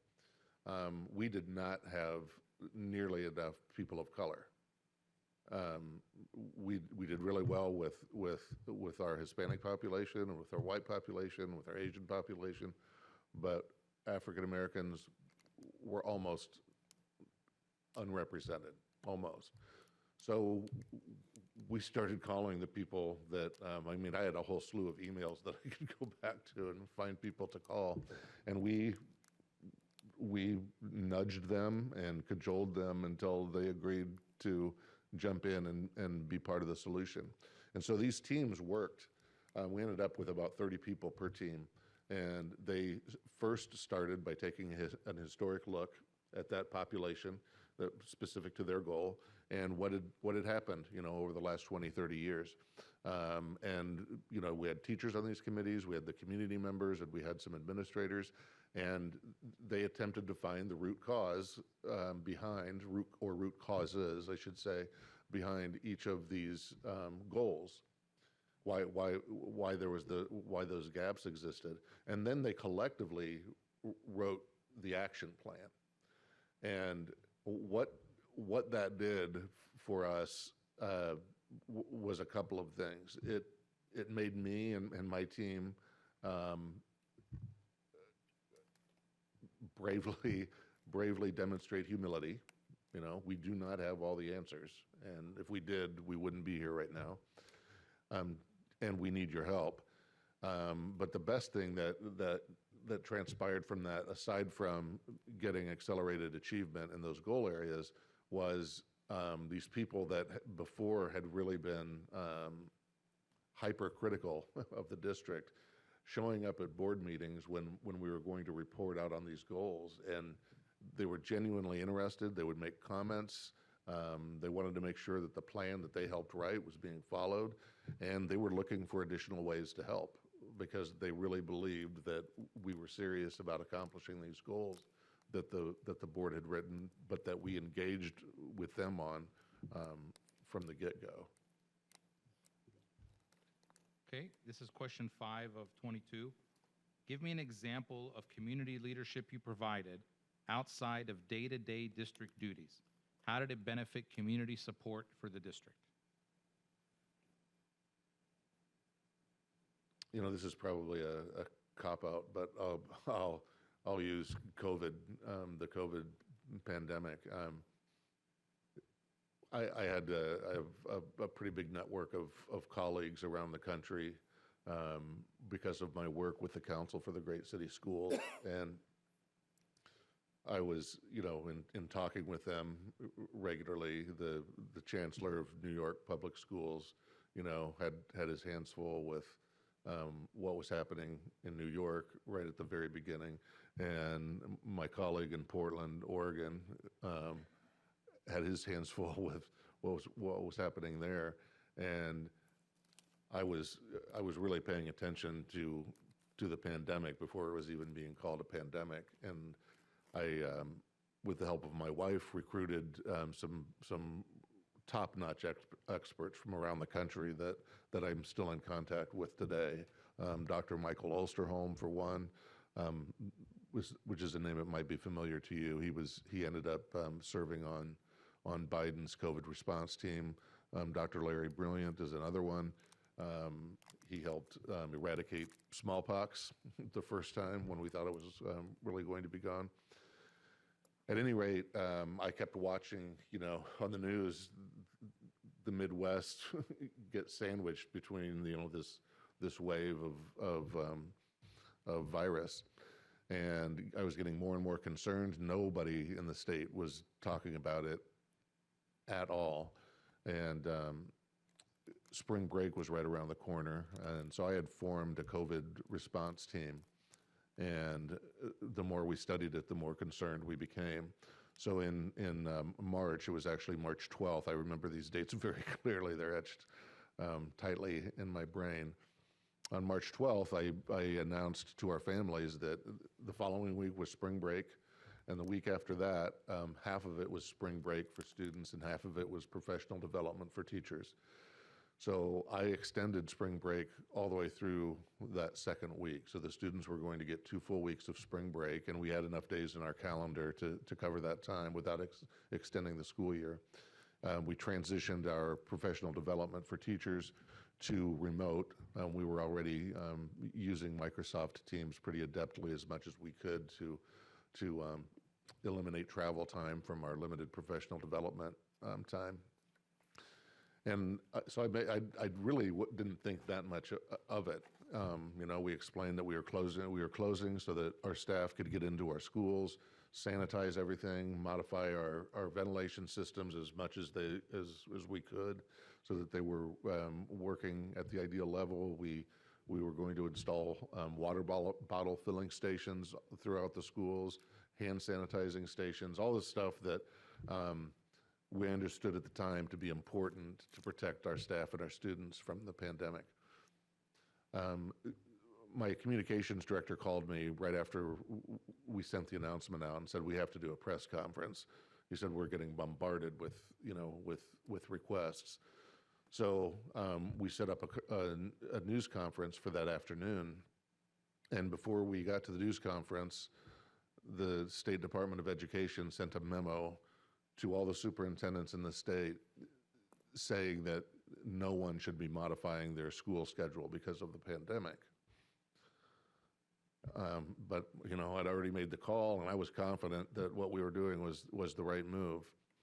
The next day, there was a metro, which was Friday the 13th, ironically, there was a Des Moines metro area superintendent's meeting that I attended regularly, and my colleagues were just ribbing me mercilessly, about, saying, so you know more than the Department of Public Health does about about infectious diseases and, yada, yada, yada. And I said, look, I hope I'm wrong. I really do. I hope I'm wrong, but I don't know what the Public Health Department knows. They're not telling us anything, but I can tell you they know a lot more than they're telling us.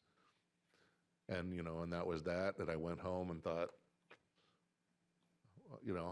I hope this is the right thing. I was really confident that it was. Sunday, the 15th, the governor closed all the schools in the state because of the pandemic. But I had done too much in advance, to have not escaped getting on the governor's bad side on this issue. But all the way through the pandemic, I would have sworn, that I had a doctor of epidemiology instead of a doctor in education leadership, because I had become the trusted voice on, what's happening with the pandemic, and, how safe are we doing this and how safe are we doing that. And although it was a hugely difficult situation for school districts across the country, and particularly those that were in certain states, it really did bring our district together and the community together around that issue. And we continued to serve the community throughout the pandemic by opening vaccination clinics that were ridiculous. The vaccine was really difficult to get for a number of months, but we were able to get folks early access to vaccinations, and we were able to help some smaller organizations acquire PPE because of the buying power that we had as such a large organization. And so because of the relationships that we had built over time prior to the pandemic, we already had credibility as an organization. And because, I just spoke the truth regardless of the consequences, that really helped bring our district together and our broader community together. There's a lot more that I could talk about there, but I know I'm over time here, so I need to be a little bit more succinct. Okay, this is question 6 out of 22. Okay. Okay. How do we create a district-wide culture of continuous improvement, aligning our actions to achieve strategic outcomes?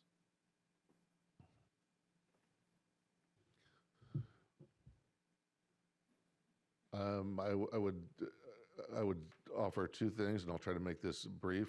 The way I view school districts is the most important part of the district is the classroom, including the teacher and the students. And if we look at that unit as the fundamental unit of a school district, of the organization, and we organize the rest of the district around what does it take for that to be successful, then we can make a lot of progress. So one of the things that I would do, and we did this dramatically in Des Moines, was look at the role of the principal. What are we asking of our principals? They're the second most impactful individual on student learning in a school system, second only to the teacher. But oftentimes we're asking them to do a ton of work that has very little to do with instruction. In Des Moines, principals are instructional leaders. Each principal has a principal supervisor that spends at least a day a week in the school with the principal, learning that school really, really well, and supporting and coaching that principal, especially around instruction. We have then a monthly meeting that our principals attend that has their district support team present. So they have one contact in HR, one contact in operations, one contact in business and finance. That's the only person they have to talk to. They don't have to call up and navigate a whole, they have a support team that's designed to help that principal, to get as much bureaucracy off the plate of the principal as possible so that they're spending their time with students, with teachers in the classroom. And that has to be the focus of all the leadership at central office, regardless of the department. A close second to that is making sure that every single employee of the district knows what role they play in helping our students achieve. And it does not matter what the role is. If we can't draw a direct line toward what they're doing and how our students are performing, then we're not messaging it correctly. We have to be all in. We have limited resources, so we have to leverage every single resource toward the core mission of the organization, which is student achievement. And I preach that up and down, and we did work on that daily. I could ask anybody in Des Moines, what's our vision statement, what's our mission statement, and they could tell me. And if we can't get, and if we're not there right now, that's where we need to get, because that's the only reason we're here as employees of the board, is to ensure that our students are successful. And so that's what I would be preaching from, whatever whatever platform I have available, which is pretty broad as a superintendent when you're talking about the school audiences.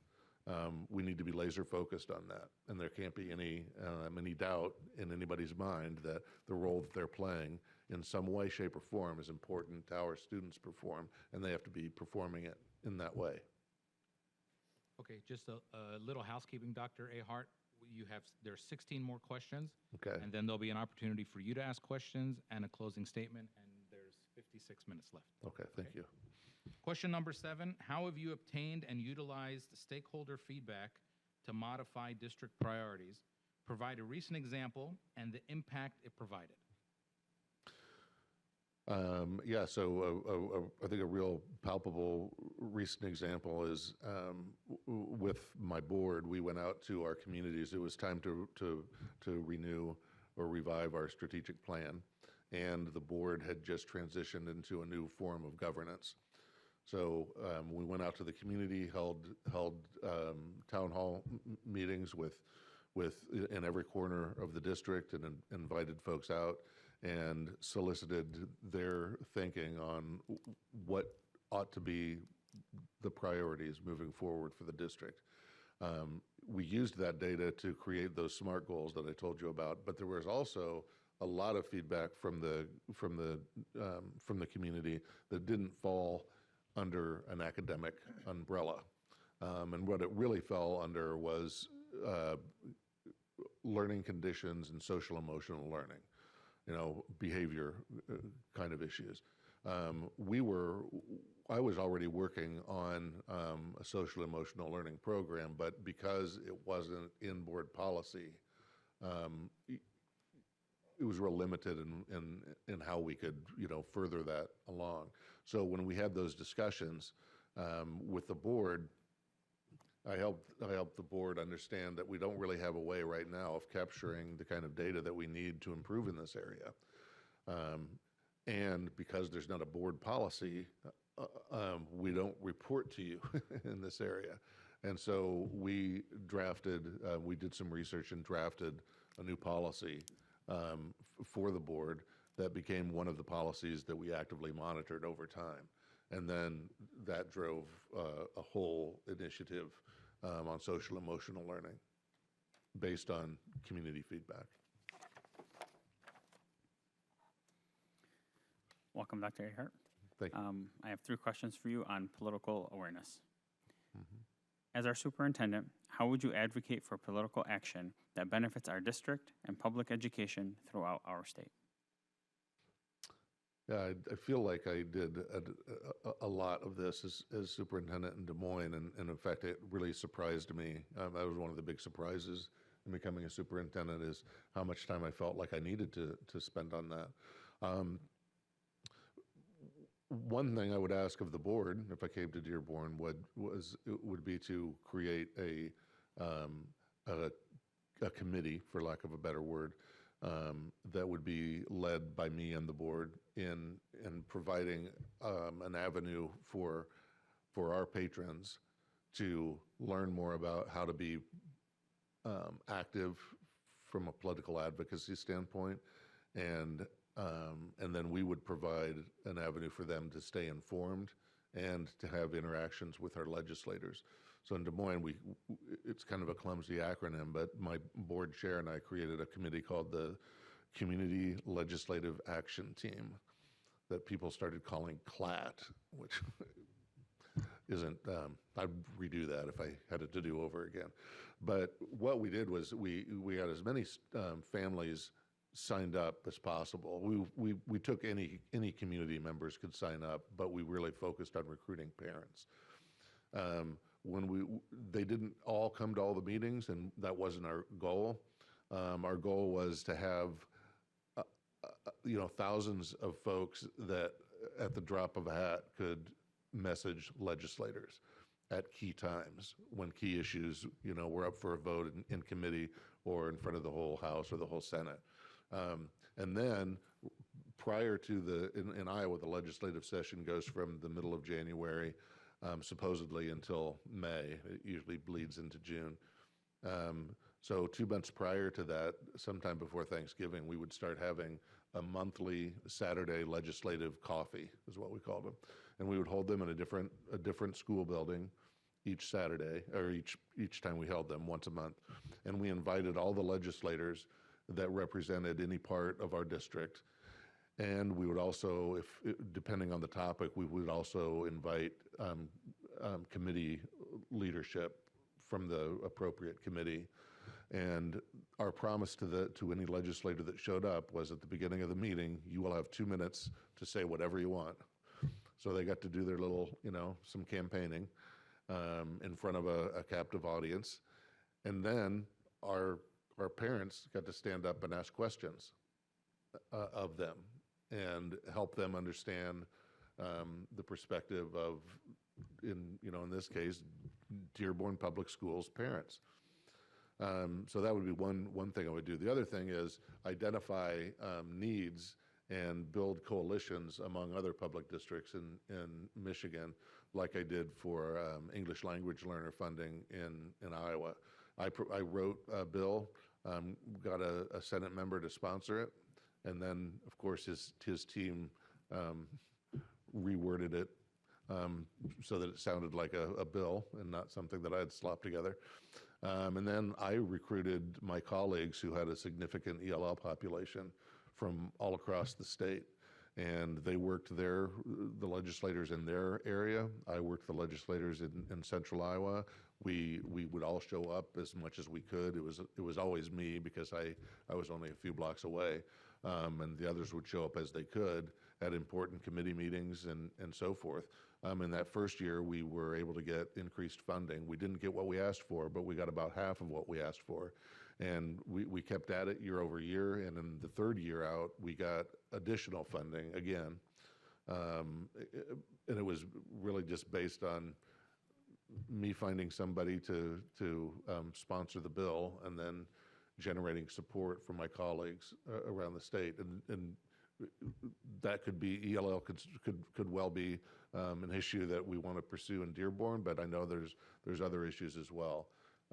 I was successful in a couple of other areas as well in creating, proposing legislation and finding sponsors, and then getting my colleagues from around the state to help really make it an issue.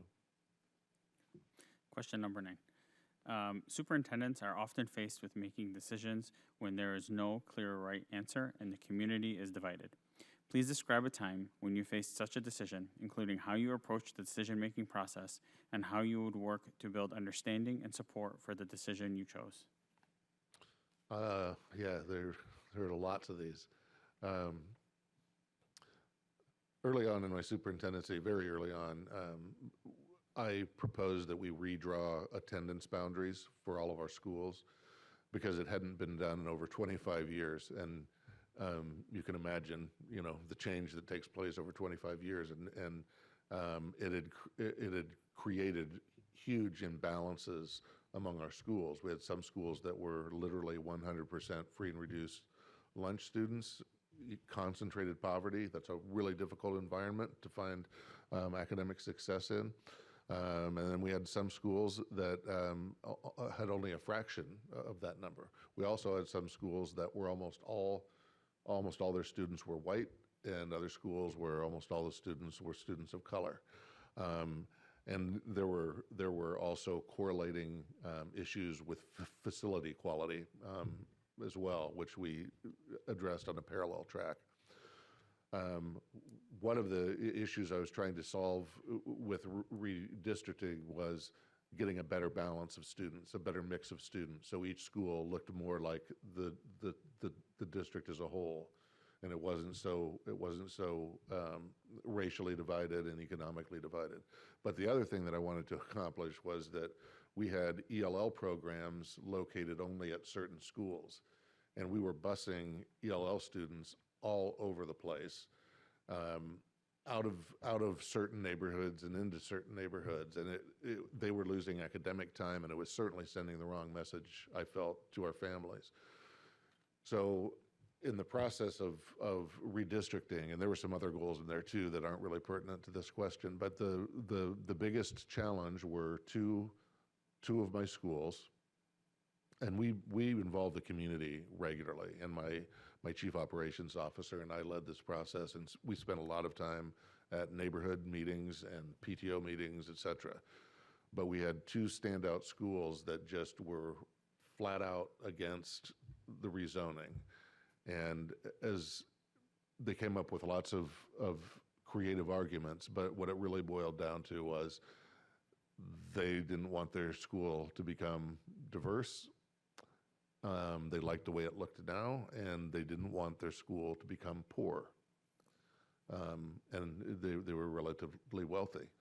But, and so, you know, the principles that we followed from the beginning, I just kept emphasizing, and I found lots of colorful ways to describe to them why this was better for their kids and for, you know, the other kids. And I could certainly show them in dollars and cents wise how it would save the district a lot of money in transportation. And ultimately, we just wore them down. And when we got to meetings when only 2 or 3 people showed up, I'm not saying we convinced everybody that it was a great thing, but we certainly demonstrated that we had the courage of our convictions, and it wasn't going to hurt anyone, and it was actually going to benefit everyone. And then once we got those in place, you'd swear we had never messed with it. I mean, the complaints went away, and we didn't lose enrollment.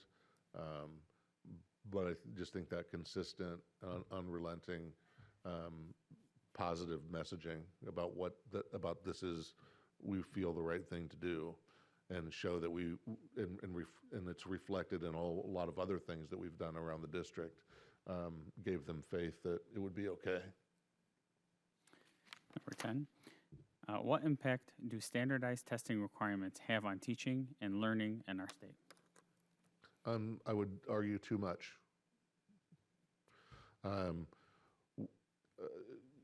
Standardized tests, and I know I talked about grades not reflecting standardized tests in a meaningful way. They have a place. They have a place primarily in helping us know our health as a system. But I defy, and I tried really hard to do this as a consultant. I tried to help teachers break down the scores their students got on standardized tests and get some meaningful information about how they should change instruction. Standardized tests aren't designed to help teachers get better. They are designed to spread all of our kids across a bell curve evenly. And so I find that schools spend way too much time trying to eke out useful instructional information from standardized tests, and it really doesn't exist. So what we need to do, what I always, and I emphasize this with my board a lot, in Iowa it was pretty easy because we could demonstrate that the standardized test we used wasn't even aligned with the state curriculum. We went for 3 or 4 years without even federal approval for the test we were using. So I said, we'll do it because we have to by law, but we're not going to judge how well our system is working based on that.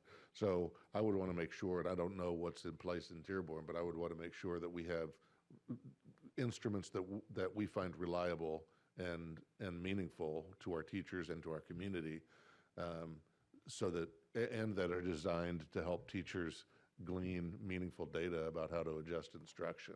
But the standardized test is not that. And the other piece about standardized tests too, which I'm sure you're all aware of, there's huge cultural bias in our standardized tests. And so our students are not on a level playing field when we're trying to measure their learning based on that one instrument.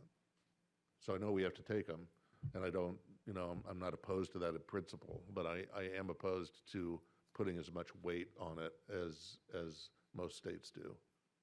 Thank you. Welcome, Dr. Ahart. Thank you. My category is leadership attributes. So the first question is, please describe your typical leadership style and share how it is effective for those that you serve.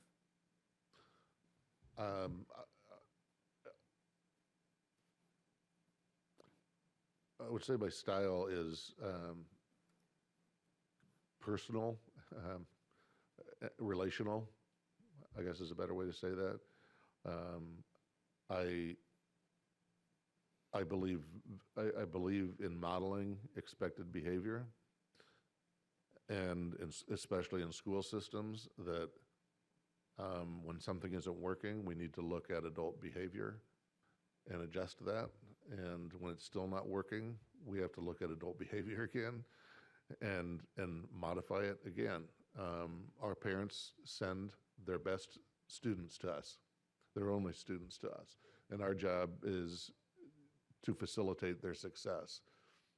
And so if we're not doing it, then we're not doing the right work, or we're not doing the work right. It's never the child's, the child's never the cause of it. And so there are, I'm quick to abandon an age-old practice that we can demonstrate does not work. And so I'm always asking, how is it that we're spending our time? And this is the conversation that I have with teachers all the time. You can talk to the teachers in Des Moines, because the teachers tend to say, well, you're always asking us to do more, to do more, to do more. And I said, no, I really want you to do less, but let's look at how it is you're spending your time. And is there a bunch of stuff that you're doing because you think you're supposed to, because you learned that in student teaching? Or are you doing it because you're confident this is really helping move the needle for your kids? And so I've done a lot of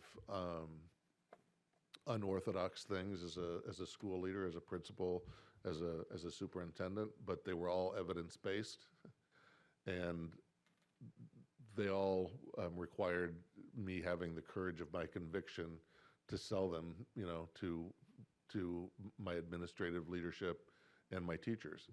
And most of them worked out really, really well. But I do not tolerate, a lack of progress. That just can't be acceptable. Second question, what is the most difficult decision you've made in your career? Describe your decision-making process.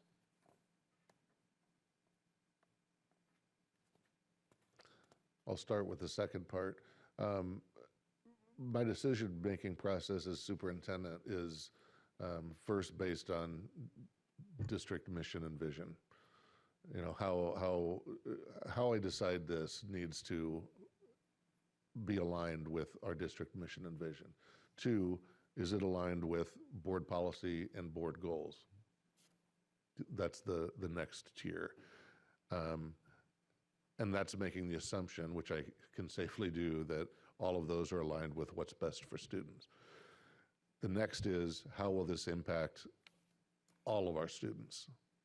So I need to consider separately different groups, different populations within the broader student population, because we never want to make a decision that's going to inadvertently favor one group of students over another group of students. And I have a little tool that I use in cabinet meetings and just for my own decision making to make sure that I remember that. We need to be tightly aligned as a system, and if we're this far apart at central office, I preach this all the time, by the time we get to one of our classrooms, we're, with different interpretations and so forth, we're this far apart. So we need to keep things high and tight, and we need to be able to demonstrate that we're always acting in the best interest of our students, and that every decision is made with the best interest of each student in mind, not just all students. That didn't really answer the leadership style completely, but I think you get the idea. The hardest decision I've had to make, I think the hardest decision I had to make was supporting my board when they voted 7-0 to keep our schools in virtual instruction when the governor said we were not allowed to stay in virtual instruction. And so I was caught between a rock and a hard place, either honor my board's unanimous vote and disobey the governor, or vice versa. As much as I say it was a difficult decision, the decision really wasn't that difficult, I guess, in thinking back on it. I knew what the right thing was. I was just scared of the consequences. But I didn't let that stop me. My board was right. I supported them, and I paid the consequences. This is the 13th question, and it is, how do you inspire and engage the entire school community in support of the district's vision and mission? You can't replace time, face-to-face time with your team. So I get into schools on a regular basis for no reason except to have FaceTime with staff and with students, not to check in on them, not to not to see a program, but just to make myself available for them to interact with me. I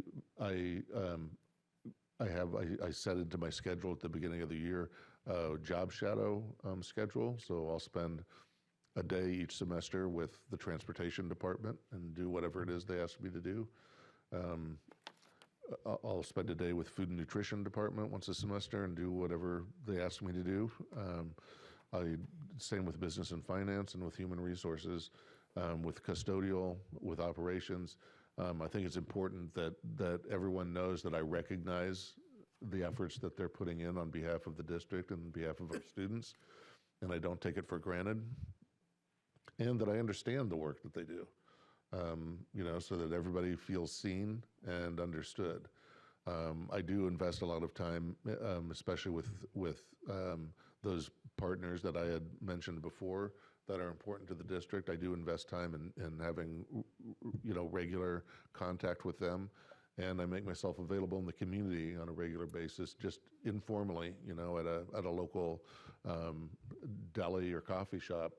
We'll just announce, Dr. Ahart will be here on this day from 8 a.m. to 10 a.m. And if you want to pop in and see him or ask him really tough questions or whatever, I do that.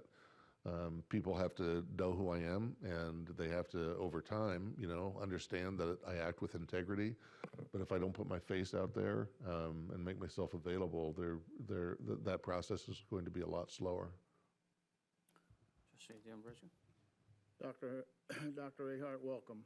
Thank you. Going to ask you questions concerning instructions and curriculum. The first question is, describe one program or strategy you led that narrowed the achievement gap for economically disadvantaged and historically underperforming students. I mentioned standard reference grading. Having that in place allowed us to pursue some other strategies that we really couldn't have done successfully without that. So what I'm going to talk about is a program called Schools for Rigor. It's actually an instructional model. We didn't really have to modify curriculum. Teachers just taught differently because of it. And what there's a lot to it, but essentially what it does is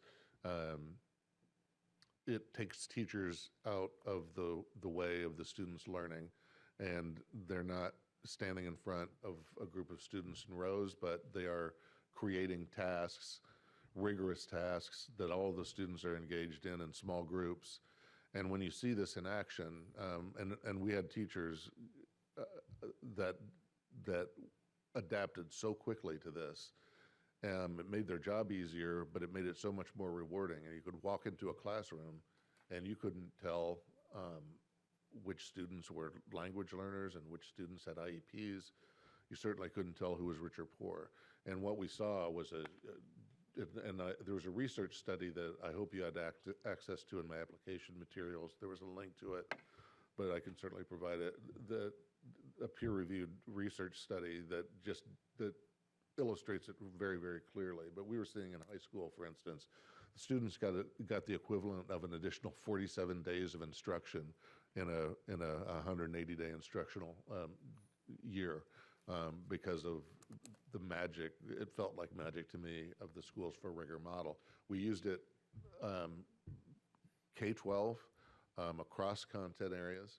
And across content areas, we saw dramatic reductions in the gap between students in poverty and those who were not English language learners and native speakers, students with IEPs and students without IEPs, and all of the race categories as well. I mean, it worked universally well. Although it was not designed to do this, I credit that change in approach to a dramatic reduction, especially at the elementary level, in behavior issues, especially with boys, because it's so engaging. And I led that by, I arrived at that model as the right way to go. I talked with the guy who created the model, Dr. Michael Toth. I asked him, for all his data.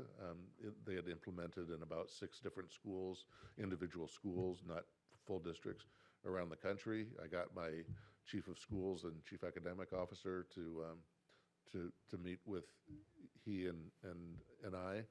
And then we recruited teachers and we recruited principals to learn about it. We took them to some of those schools where we saw it in action.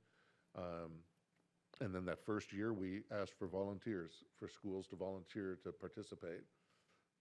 We had 14 schools in that first year that volunteered to participate. We went through and evaluated those schools on readiness, several different readiness factors, and we chose 5. That's all we could support in that first year. The results that they saw in the first year, which we didn't expect until the second year, were mind-blowing. And then we added 7 more schools the next year, 14 more schools the year following, and all the schools that hadn't yet been selected, it was because there was something in their school conditions-wise that we needed to beef up. And so we worked with the schools who weren't in the Schools for Rigor program on helping them beef up what they had to have more firmly in place before they could be successful with that model. Next question. Reading at grade level by 3rd grade is a critical milestone for future academic success. What strategies will you support to ensure all students achieve grade level literacy by the end of 3rd grade? Well, there's a few things that I would do. I would make sure that all of our students K through 3 are getting adequate instruction. And I'm not saying that any teachers are doing a bad job, but sometimes we're not spending enough time on reading. So we need to spend, I would audit the schedules to make sure we have not only adequate instruction, but enough instruction. Number 2, I would make sure that all of our students were receiving grade level instruction. One thing that happens all too frequently is students who have an IEP or who are receiving special services for some other reason, ELL for instance, are removed. To get their extra help, they're removed from getting core instruction. And our students are never going to catch up if they never get to participate with their peers on grade level instruction. And then 3rd, and I'm sure a lot of this work is done, so I'm not criticizing anyone at all. I would make sure that the reading materials that we're providing for our kids are culturally responsive to their backgrounds, so that we're not asking them to read, to have all of their reading, whether it's in reading and language arts or the other content areas, that are completely foreign to their personal experience. So opening up a wider lens in terms of material selection, so that we're not just giving the same material to all the kids and expecting them to be as receptive to it as we want them to. Question number 16. What are the most urgent challenges for special education in our region, and how should these challenges be addressed? I don't know, I will just be transparent here. I don't know anything specific to this region. However, I have looked at this issue in a lot of different locales and helped districts work on this. Typically, the biggest problem that I see is over-identification of students in the early grades. And when you have students, especially a significant population of ELL students, that's really easy to do because it's often difficult to tell if a gap in, if a student is academically discrepant from their peers, is that because they genuinely have a learning disability, or is it they haven't had adequate time to master, they haven't had the opportunity to master English language. So we have to be super careful about, especially with ELL students, about labeling them as needing an IEP too soon. You also have that issue a lot of times especially with boys at the elementary level. We know that we have kids coming into kindergarten, believe it or not, who are already 2 years behind academically, and a lot of that is they're not prepared for the school experience. If they haven't had the opportunity to be socialized, to be successful in a school environment, it's very easy for them to look discrepant from their peers, which is what you look for in labeling them as a special education student. And then they get a behavior disability label. Well, once you get the ball rolling with that identification, it calls a bunch of actions into place, and the students start going down a little bit of a different track. And so if we identify too early, we're overburdening our special education system. So it's harder to make that system function adequately. And then it's also really difficult to find the right successful accommodations and modifications for those students, especially if they don't really have as acute an issue as we thought when they were initially identified. So the first thing I would look at is, I'm going on too much about this, but it is a big concern. Secondly, what's our exit rate? How many students start? Do we label with an IEP?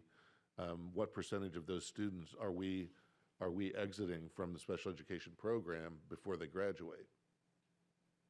There should be a number there that's bigger than zero, but a lot of times we sort of forget that that's the end goal, and we just keep them in special education in perpetuity. And we need to get to a better trajectory than that with a lot of our students. Some students, it won't happen, prior to 18, but for the vast majority of students, it should.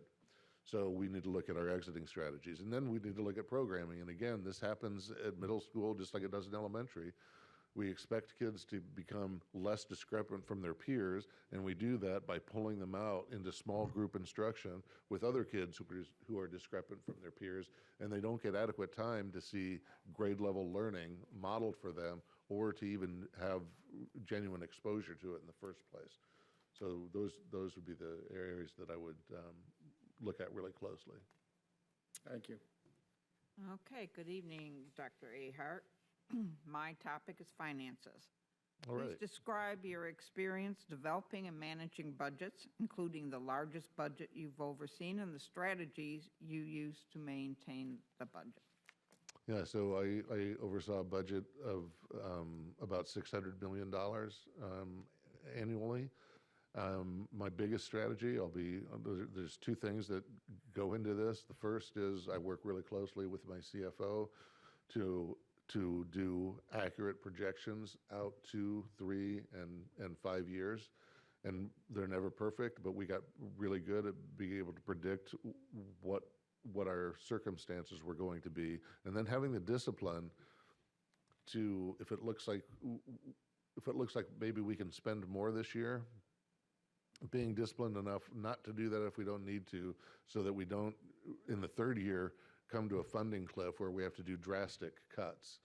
I know that if staff around the district are persistently concerned about what's going to happen with the budget and am I going to lose my job, that's horrible for the culture, it's horrible for productivity, it's horrible for engagement, and therefore it's bad for kids.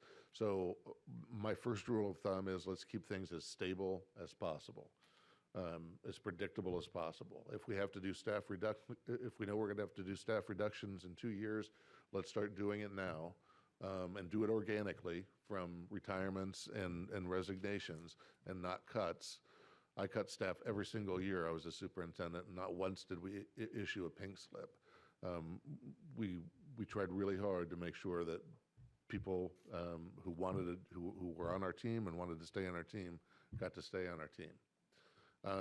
The next thing is we have to be crystal clear about our priorities and take a really critical look at what is and is not working, and we need to abandon investments that are not paying dividends for our kids.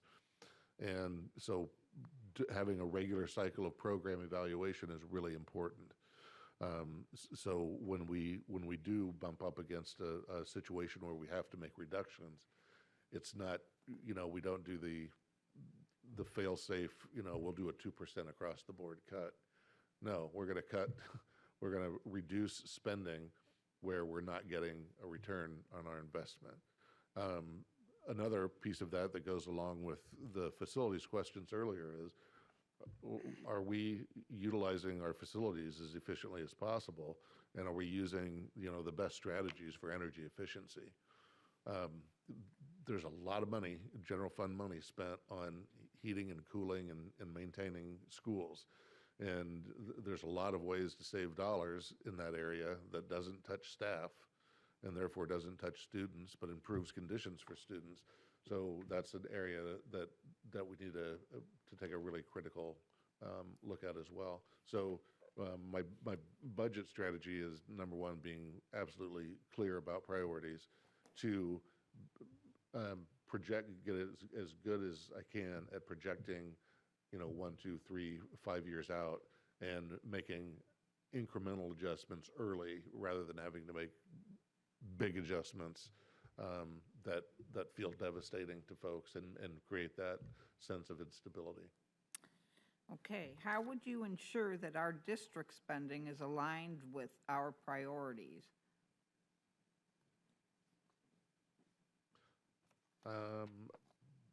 I would look at our entire budget, and I would look at first of all, make sure that we do have clear priorities, and I would go through department by department by department and look at how we're spending those funds.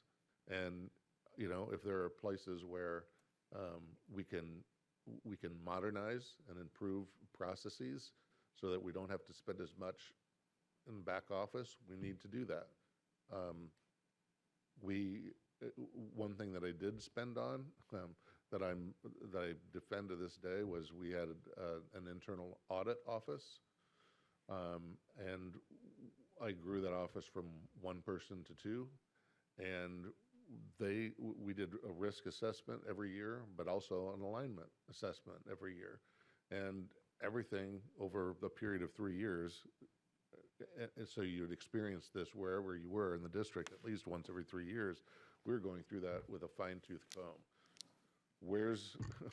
First of all, are we meeting district policy? Number 2, are we doing it according to the law? And number 3, are we aligned with our priorities? And so, and then I had a very small 1-person office that did who was a woman who was 6 Sigma certified, and we went through every process in our district over time and reduced costs significantly, and we became a better customer for our vendors, which helped us save some money as well, because we turned around invoices really, really quickly. Anybody who did work for us got paid very quickly, and we did it with fewer people because we got our processes right. We did as much with technology as was feasible, and you rely on fewer people, that means your costs are less, and you can drive more of those resources into our classroom. So wherever possible, when reductions are needed, we need to be doing that in the back office. And my final question, what is your experience with millage renewals, bond campaigns, and sinking fund proposals? Share one campaign you led or supported and the factors that determined its success or failure. So I only have experience with one. I'll be upfront with you. We in Iowa, there's a vehicle called a physical plant and equipment levy. PEPL is the acronym. And Des Moines had never, there were two parts to it. There was a board-approved PEPL that as long as you all approved it, you got. But you could get 4 times as much if you went and did it voter-approved. And the district had never done that. And I really felt like if we could do that and shift a lot of our technology expenses under that, which was allowable, we would be in a much better place and be able to continue to support at a sustainable level our academic priorities. And so my approach to this, I got board approval to do it, and you can only do it at certain times in Iowa. You have to do it during the general election, or there's a certain time in the spring when you can do it. So we tried to do it during the general election because people were already going to be voting for board members then. So education was sort of in their thinking, and we thought that would help get the messaging out better. The first thing I did was go to the Polk County Taxpayers Association, which is a pretty powerful and conservative group in Des Moines. And if you can get their blessing and shop that blessing, it goes a long way.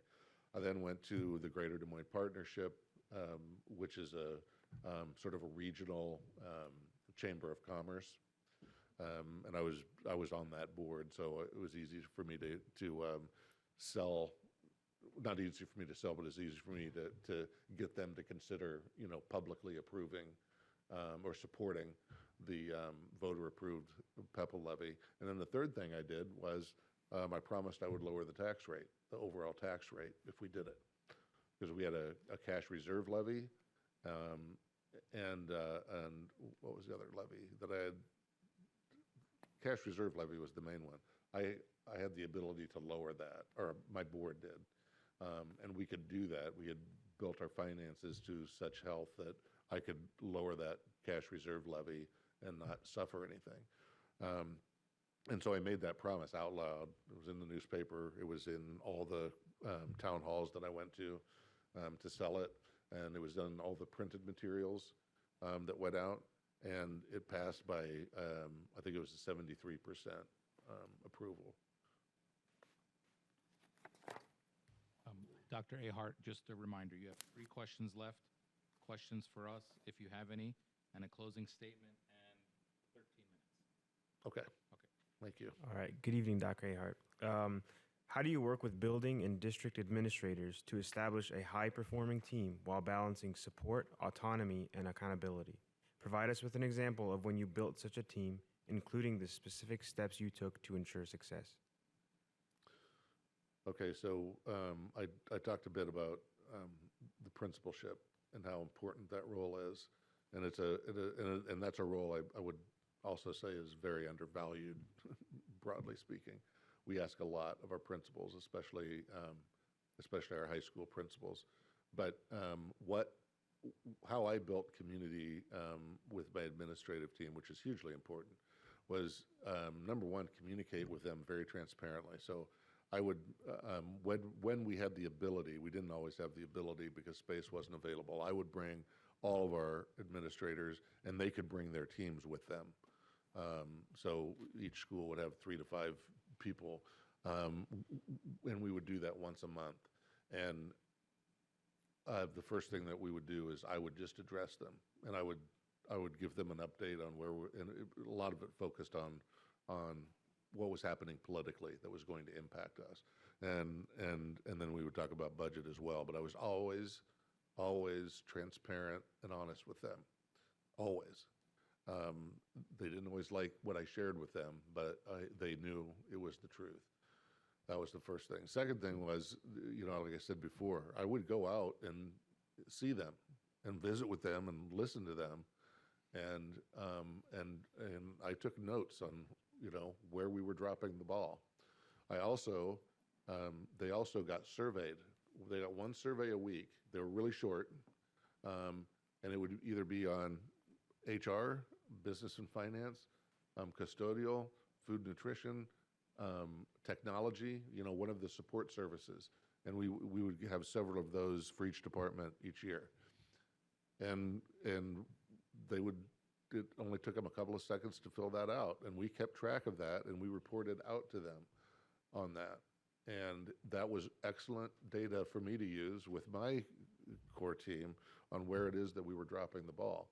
Because like I said, I really tried to structure the district such that the core component was the teacher in the classroom with his or her students. And we need to do everything we can to make that successful, that dynamic successful. And so the first thing is, don't have too many kids in the classroom that the teacher can handle. But the next is put the principal in a position where she can actually be a support to the teacher and isn't distracted with a bunch of, bureaucracy. And principals responded to that very powerfully.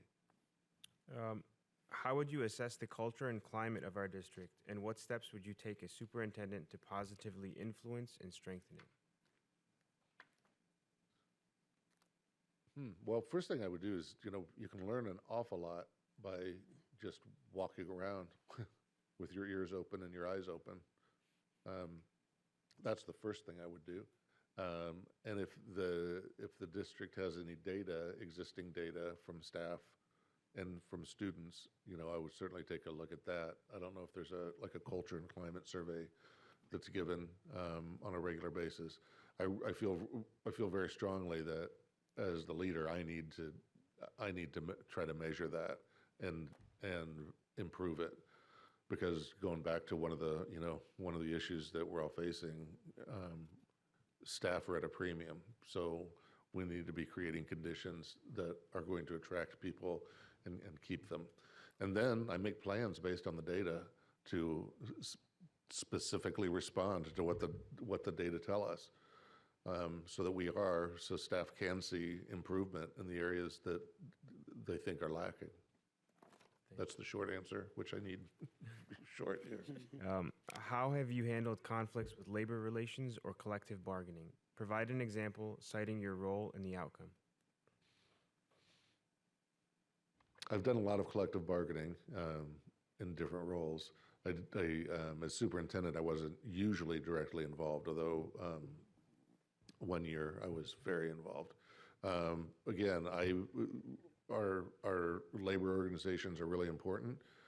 As a teacher, I was the president of my local teachers association and the chief negotiator, and I appreciated being dealt with fairly and forthrightly by my administration. And again, I try to model that. I will give you the example of 2016 when there was a kerfuffle in the state before the legislative session started. There was a rumor that the governor and the Senate, where he had the majority, were going to try to strip most of the meat out of the collective bargaining law in the state of Iowa, much like they did in Wisconsin a few years prior to that. What I wanted to do was because we had just negotiated a 2-year agreement with all of our unions. We were in the first year of that, so I didn't want to go back to the bargaining table. I wanted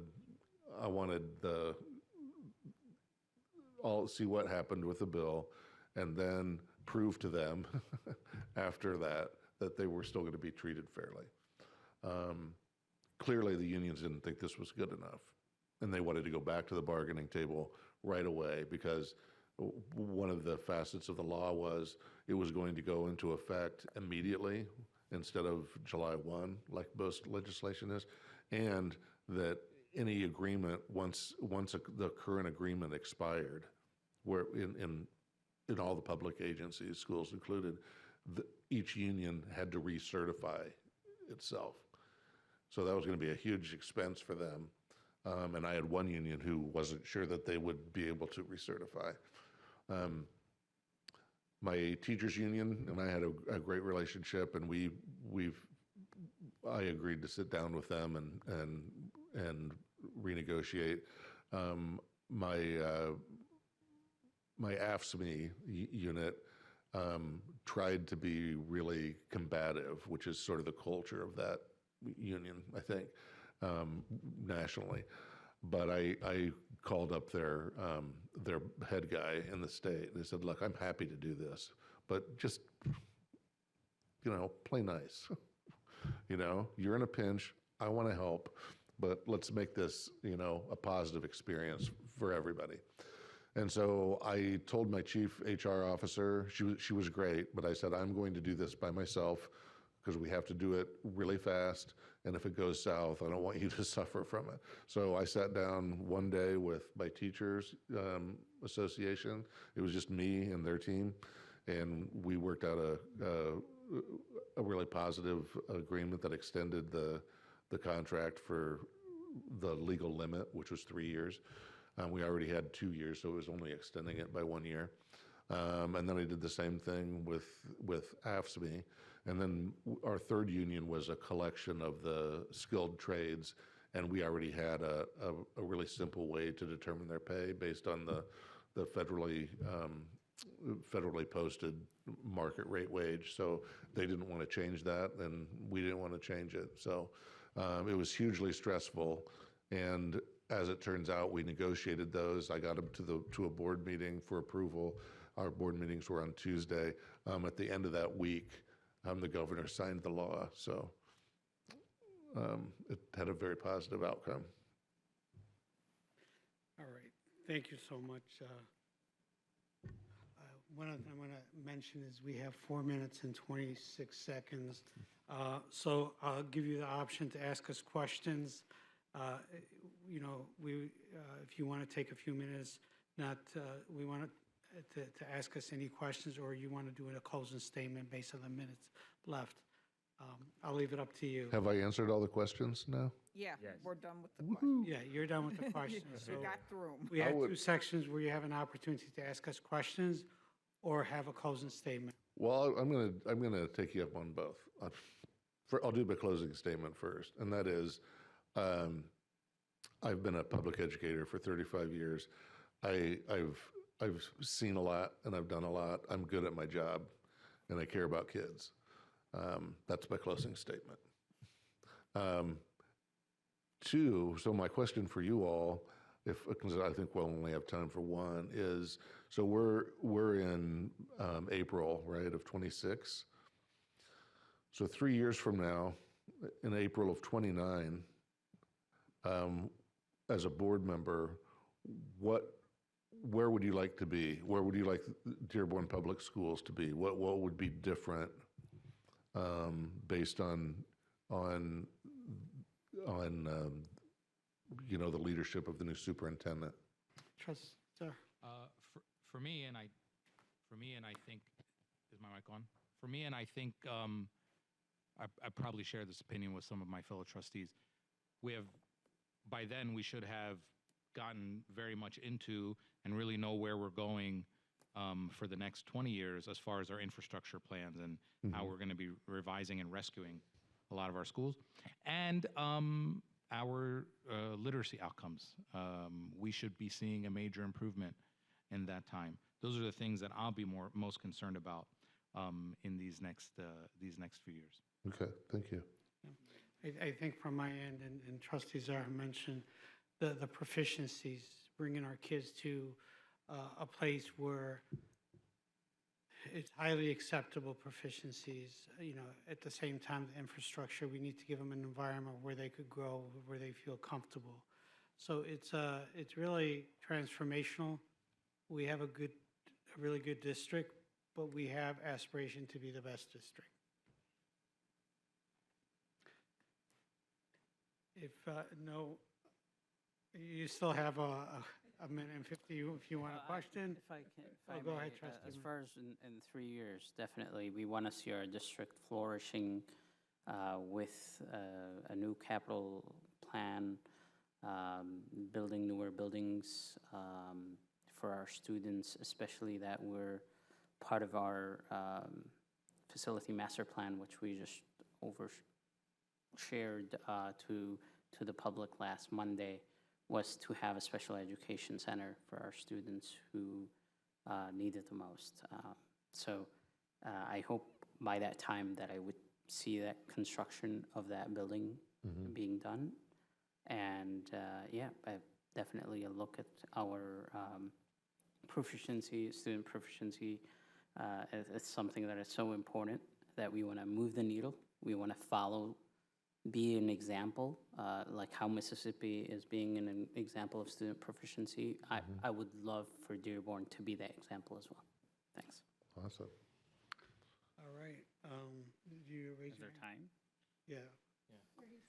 30 seconds. Okay, well, I'm just going to go back to proficiency especially for our youngest ones. I know you touched on that as well.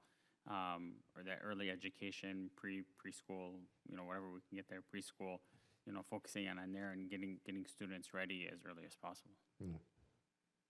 All right. Well, Thank you very much. Thank you so much, Dr. Ahart. We appreciate your interest in the superintendent position for the Dearborn Public School. The board is interviewing 6 candidates this week. We will let you know after our meeting Saturday, April 18th, where we stand in our search process. Thank you for your participation in the first round interview.